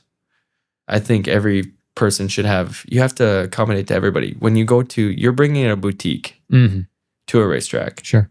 Your fans have a range of interests. I don't like racing t-shirts, which is so wild. Yeah, it is wild. I will never buy a racing t-shirt Interesting. most of the time. I don't think I ever will. And if it isn't, it's probably mine if I was to get it because of whatever. But usually I would never wear it, so I'd never buy it. Mm-hmm. I'm not going to buy a full back print t-shirt. I Sure. want their simple stuff. Well, he doesn't have any simple stuff in there, but I'm his fan. Now what do you do? Right. I'm not going to wear that racing t-shirt. Why would I spend the money on it? Sure. I I just had this conversation with the guy that owns Paint is Dead. So Paint is Dead is like, are you familiar with Yep. him? Okay. So we just had him on the podcast and I was telling him like, hey man, make a polo and just put the skull on it. Nothing Mhm. else. It could be a black polo, red skull. That's it. Don't put anything else on Yep. it. Keep it simple, keep it clean. Like that's something I can wear out to dinner. Like it's a nice, It's not screaming. right. that Yeah. you're But part it's subtle. Like, and I want to wear it. Like, I think it would be cool. Like, I like that. Like I want to, have that little tie that says that, hey, I am part of this organization. I do believe in this organization, And so I hear you. Like, I get what you're saying. Yeah, I think that's the same thing with like Larson and those Right. guys. Okay, so Larson's KL stuff, you can put them on polos. People are wearing them to golf courses, but they're Yeah. a really big Kyle Larson fan. That's right. And there are people that don't want to wear a racing t-shirt to the racing event. Correct. It's going to be hot. It's 90 degrees out. Yeah. I want a simple KL t-shirt that's a lifestyle that I can wear to the bar that doesn't scream, hey, I just got from a race. I just came back from a racetrack, or I'm a big race car fan. Sure. I like it. Every parts store could do. I see, Performance Bodies and everything. They hand out those shirts. But if they were to have like a brand where it's like, whatever, there's so many people that are diehard to these brands, or like, Speedway and everything else. If they were to have a full merch launch, I see it all the time. There's like there's this one dude that like, he's like, hey, Pepsi, work with me. And he goes through and he's like, we need to have like a Pepsi bag or something. Mm-hmm. It seems outrageous, but there's so many people that they're untapped customers, and how it is with streetwear that you could sell a ton. I was wild. Little thing. It's funny you said that, because right as you were pulling up, I told you I was going to run next door to the store. So I'm in there, and I'm at the cash register, and the lady ahead of me is like, hey, the Coke guy comes on Tuesday, right? And I was like, what? What did she just say? Like, like she's like, in her mind, like it's part of her lifestyle. Like, she, you know what I mean? Like she's thinking about like the routes and like how that works. And like, it's, so to think that she wouldn't wear a Coke shirt, like, yeah, but to your point, like maybe she would, I don't know. It was just interesting. Well, branding, I mean, Miller, like, whatever your favorite drink is. I'm not saying I'm hardcore. I've always been like a Miller Lite drinker, or like anything, like NOS. I drink NOS or whatever. Sure. They came out with a cool t-shirt, lifestyle. Right. I'm going to buy it. Yeah, it'd be cool, right? Cool, like, then I can wear it out and I'm not screaming, whatever. Right. It's not like a hardcore just, hey, I'm getting drunk or something. It's like, but it's funny though, because like I see it on, it's kind of like you were talking about with the sprint cars versus the late model guys. Yeah. It's interesting because like I see it like in our space, I think it's almost too clean and too cut, and like so like this is like now I want to go the opposite direction. I want to go more into like, I want to lean into like the hardcore like crazy designs that are like just something wicked that you would never think to like, even like inspirational stuff, or not inspired stuff. So that's what I wanted to ask you about, was like, do you ever get people from other industries that are like, I love the racing style, I just want to apply it to this? Yeah, I did. I did it. There was like a barber in Texas. He like contacted me. He's like, I like this style. And this is, racing is in, now it's mainstream. Oh, it's everywhere. Yeah. Abercrombie and all those guys got full on NASCAR. Yeah. Full on merch of everything. The number could be on backwards. Yeah. And people are wearing it. Loving it. So it got into there. That's how I got in touch with, I've had a couple bands contact me and be like, cool. Hey, I worked with Whiskey Myers on a couple t-shirts where they realized that it was a big seller. Like they were selling out of it, like a sprint car t-shirt. I did a retro Whiskey Myers t-shirt. No way. So they sponsored an event or something? Well, Whiskey Myers was the official sponsor of what I think they used to be part of the World of Outlaws before. Okay. And then when they're in High Limit, now they're in High Limit with Rico. So they seen the merchandise sales on that side. Well, they were one of the, I think their manager was like really into sprint car racing. Okay. And then they started sponsoring, but they wanted a sprint car t-shirt. Well, They made one, and they made it like limited edition. You could only buy it in person at the concerts. That's dope. Or something like that. That's smart. And it was, it sold a lot. Yeah. And it was cool. Then I was making, because it's just a Whiskey Myers t-shirt with a sprint car on it. Sure. But these people that are going to the Whiskey Myers concert probably have never seen a sprint car in their life. Right. And they're just maybe thinking, though. Yeah, but then they're thinking, it's not even that. It's just having they know that's in style. Sure. It's a limited edition thing. There was a guy walking on the rail trail with a Steve like I think it was like $90 to $100 Steve Kinzer t-shirt. I knew for a fact the guy he'd never seen a sprint car in his life. And I was running and I was like, there's a Steve Kinzer t-shirt. Yeah. This guy's wearing a Steve Kinzer t-shirt as like what style. Are the chances? Same with the coats. Remember all the NASCAR coats? Yeah, that's blew up. Oh my God. There's people with the M&M's coats with the Viagra. Yeah. Viagra's big, the 6. It's people don't even know what the heck that car was. No, but it is cool. So like so with that being said, like you see like I think it was Luke Combs recently. They've got like I think he did a video with video. They just his new song. Yeah. And he shot it at Hickory? Wilbur? Oh, okay, maybe it was Hickory. Either way. But he had the King, Yeah. and Dale. Yeah, Junior's on Yeah. there. And so it's like, so it's not crazy to think that some like, Well, it's all tied, yeah, exactly. But back like to their roots. Luke Combs could reach out to you to do a t-shirt for, Yeah, you never know. and right? right. But that still fits. So although it is like like you are in a niche market, but like stuff like that, like, Yeah, so I think I deal with a guy, he works for like Bitcoin Magazine, and they have these big conferences, but he wanted to do a sprint car to get, like, that was, when all this racing stuff is in stuff. Sure. All these guys at Bitcoin, these guys own that Bitcoin, they go there, they don't know anything about racing, but if it's a cool racing t-shirt that was really in style, it was selling like hockey. He's like, we sold out. But none of these people had ever seen. I always tell them it's a dune buggy with a wing on it. Sure. The Right. car doesn't look, sprint car.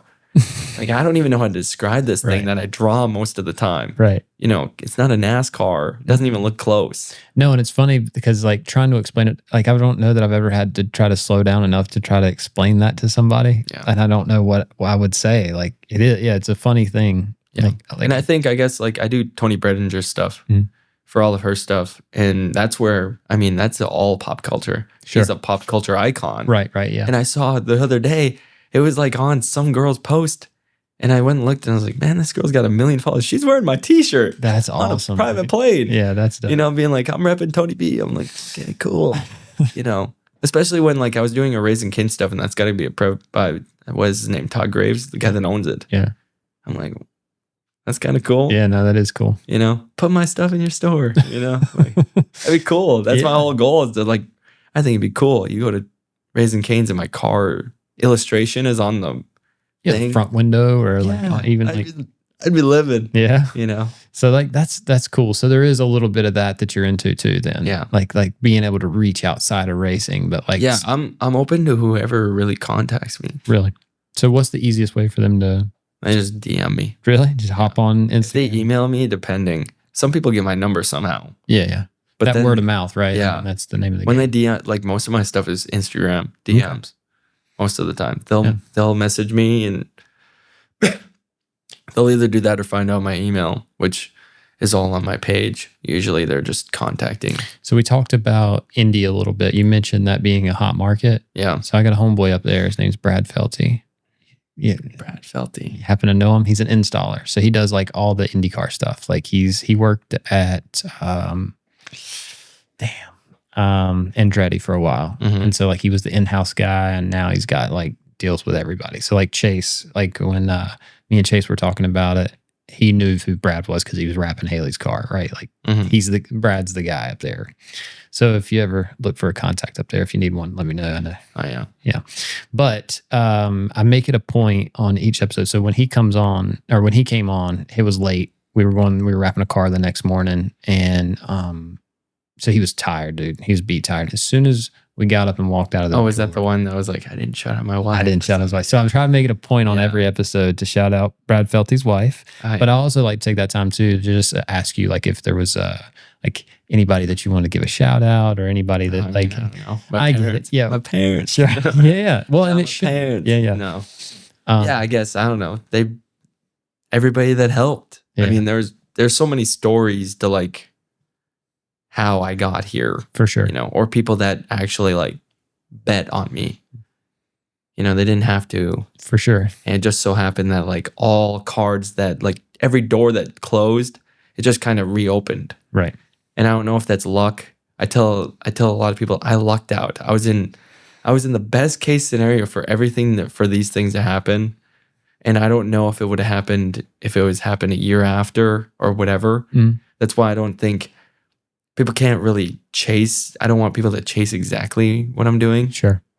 But I want them to make their own path.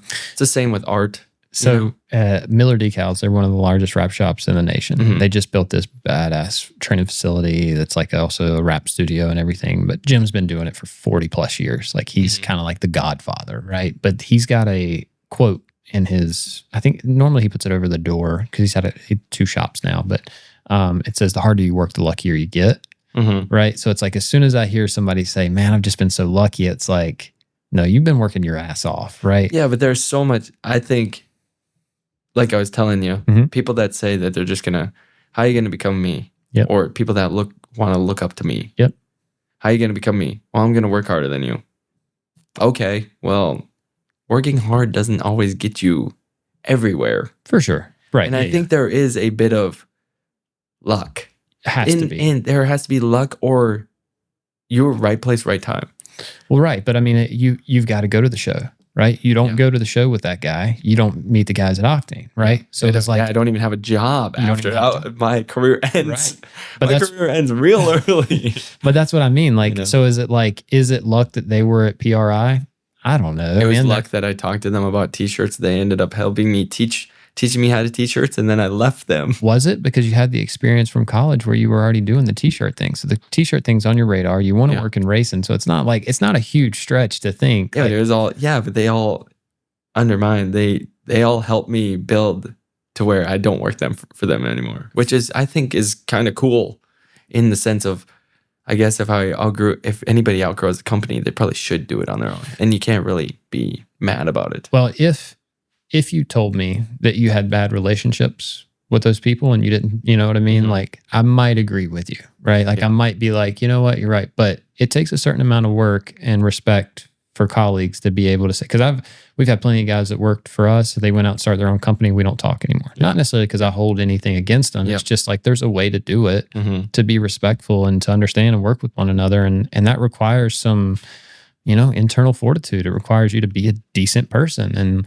in a world where there's a lot of shitbags, right? Like, sometimes it's hard work to be a good person. I'm lucky they all like me. Yeah. I have no ill will for everybody. For sure. If anything, they just push me to do something bigger and better. Yeah. It just so happened that I still think that there was a little bit of luck, or I was right place, right time when stuff hit the fan in certain areas of my life, or at the company that I was working for or anything, and I just got put in the place to step up, and I just didn't fail, I guess. Sure, yeah. Well, I think, I got plenty of these sink or swim opportunities, and I swam a lot of the time. So I sunk when I got fired. But then luckily somebody threw me a life vest. Sure, and then I just found out that I knew how to swim. No, I get it. I didn't. I thought I didn't know how to swim when they threw me in the pool, and then I just realized, 30 minutes later, I know how to swim. Like I said, I appreciate how humble you are. Your work speaks for itself, right? Obviously, look at your client list is pretty strong. Yeah, it's pretty impressive. Got good clients. Yeah, you're still a young guy, right? Like, you still got a lot ahead of you. Yeah, they say. What? They say, Well, you keep running, stay healthy. I think you'll be all right. Yeah. But no, I appreciate you coming on. I enjoyed the hell out of it. Like, it's probably a long podcast. I don't know. I think it felt pretty good. Yeah.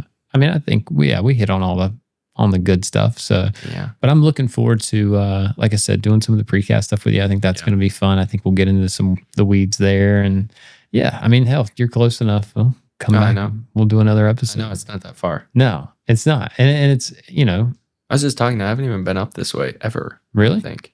Oh. Well, there's not a, You're not missing anything. I was going to say, except this place. Compared to Charlotte, you know what I mean? It's so weird. In North Dakota, I knew I'd been to the whole western side of the state. Every town, I think. So with you running and stuff, the location, does that play a big... I just run around Charlotte usually. I know, but do you look forward to running around Knoxville or running around? It gets boring real fast. Really? There's nothing to look at. Well, I just didn't know if it was like a, hikers, right? They get off to... Yeah, they're running a trail or something. Right, the new location is a big thing, it's really fun. Yeah? Yeah, going to other places and running. Sure. It's just getting anything new, really. I guess it's... You go on a vacation, you get out and you look at some place that you've never been, you're like, it's pretty cool here. So there's some cool spots. You get down closer to Raleigh and Durham and stuff. You get closer to the colleges. And I went to a UNC game yesterday. That was pretty cool. Mm-hmm. Right? Yeah, that was a bloodbath, wasn't it? Oh, it went by a ton. Oh yeah. Well, we ended up leaving early, but it was not good. They destroyed them. So it was a good game. Yeah, for what we've seen. Yeah, I run. I used to in Mooresville. They don't really have sidewalks, so sure. I'd drive to Davidson. Oh, okay. And run through there, and then the golf course is down there, and then running on Davidson campus. Yeah. Stuff. So that was cool. I like being around where I can see people at least sometimes. Sure. you know. One But then it shot, comes with a price. Like I used to run the peninsula every day Mhm. on the lake, Mhm. but the price tag of that was if you had to go and find a restroom or something, you're Oh, on yeah. people's property. Yeah, yeah. And I'm not going and knocking on a $4 million door Can I and be use the like, hey, I'm full of sweat. Can I use your restroom? Luckily, people get the greatest thing about there. Mhm. A lot of renovations there and a lot of porta potties up Okay, there. there you go. And then you just got to mark them in your mind. And you're like, you know, you The gotta know struggles that. of running, like, Yeah. you know, Oh, it happens. You know, Yeah, you never know. You never know. for sure. Especially with running. You don't know anything about in life. You just go. Right. My whole thing is, you know, you run it. You just got to live life. I think it's cool when you get out there too. Like I've never been like a wilderness kind of guy, but like I imagine that's what it's like when you get out in the woods and there's nothing around and like you're just out there. Oh, I was running in December and I ran across like 2 moose in North Dakota. I was like, okay, it's just me and these moose. Hopefully they don't charge me. I'll tell you, people don't realize. I was in Maine one time and ran across a moose. People don't realize how freaking big they are. Oh, they're massive. And They you are don't want to be anywhere massive. near them No. because I don't want them They'll- anywhere near me. Trample you like I've seen them hit cars and stuff, like videos online of them. Like, yeah, not a good situation. Like, I ran into a deer once. So yeah, yeah, I ran in North Carolina. in South Dakota. Oh, you In were town. running Yeah, on foot. I was running on a trail. Woof. I was running in city limits of Sioux Falls, but they have a greenway that goes around the whole the city. Yep. But then off the greenway, they have bike paths Sure. that like kind of go by the river, but they're just like little jumps and stuff. Mhm. Well, I was running it, and I ran into a deer, startled the deer. The deer ran away, scared the crap out of me Oh, I bet. because he was stopped, and I turned a corner and just took him, and I was like, I don't know, it must have been a baby deer. He must have just been doing something. Just out And here then I just tackling watched it baby run deer. away, and I was like in shock. I was like, I just ran. I thought it was a tree at first. And then I realized that the thing was like, whoa. And I was on the phone. I was like, oh, I just ran into a deer, I think. Oh, that's even funny.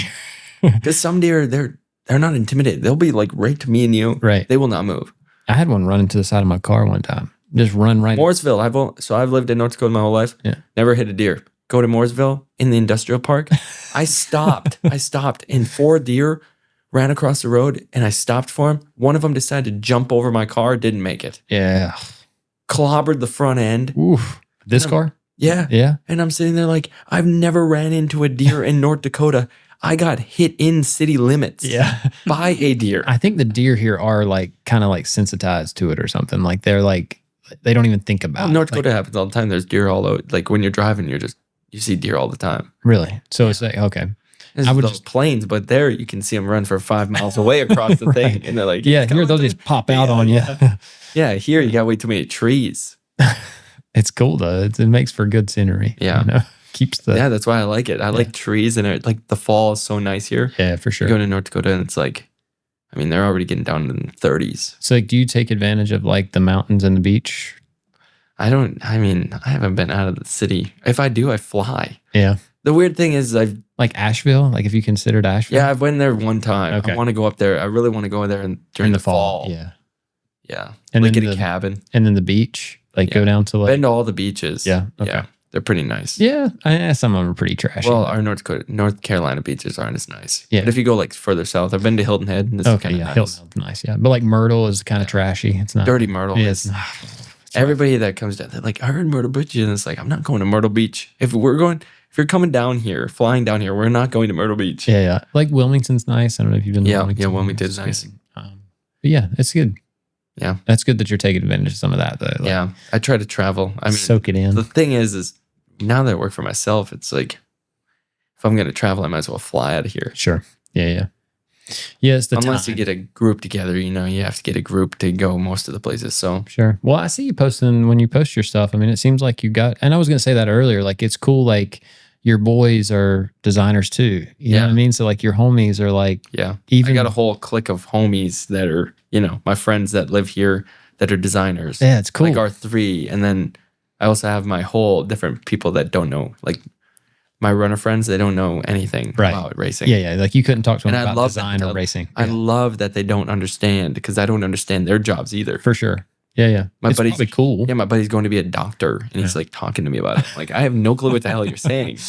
That's so You know. Yeah. I draw race cars, dude. You understand the difference between your life and mine. But at the same I time, like impact nothing compared to you. you change people. Well, Yeah, but I was telling you, if the problem is your kid might think I'm cooler growing up because I'd be giving them coloring books. sure. But if I was to show, like when I tell people that my occupation is drawing race cars or doodling, they're like, okay, that's not a real career, you know? Well, I think I told you this too. Like it's very cool that you had a dream at a young age and that you were able to accomplish that dream. Yeah, you're making your little kid proud. You know what I'm saying? Not just your little kid, but like you coming on here and telling that story. Like I said, there could be some kid in Idaho that watches this video, the podcast, and he was like, "Holy shit! Like I can do this!" Like, this guy from North Dakota, why? Like he's not special, right? Like he didn't. Yeah, no, I came from. I'm not from North Carolina. Right. I had no contacts down here. I'm from North Dakota. Most people have never met anybody from North Dakota. I don't know that I have. Especially here. Yeah. I don't That's think the most asked question. How did you end up down here? And Sure. You're the first person I've met from North Dakota. And I go, yeah, probably. Well, now you can tell them, tune into the WrapOn Podcast and they can hear the whole story, start to finish. So. Well, look, man, I appreciate you coming. I had a blast. I loved hearing the stuff. Heck yeah. I look forward to working with you in the future. Yeah. And so, yeah. Lambert, are we good? Yeah. All right. Awesome. I've got to pee so bad. Could have went. I know. My hat kept falling down. I was like, I don't know how my hair looks. Okay. He'd tell you.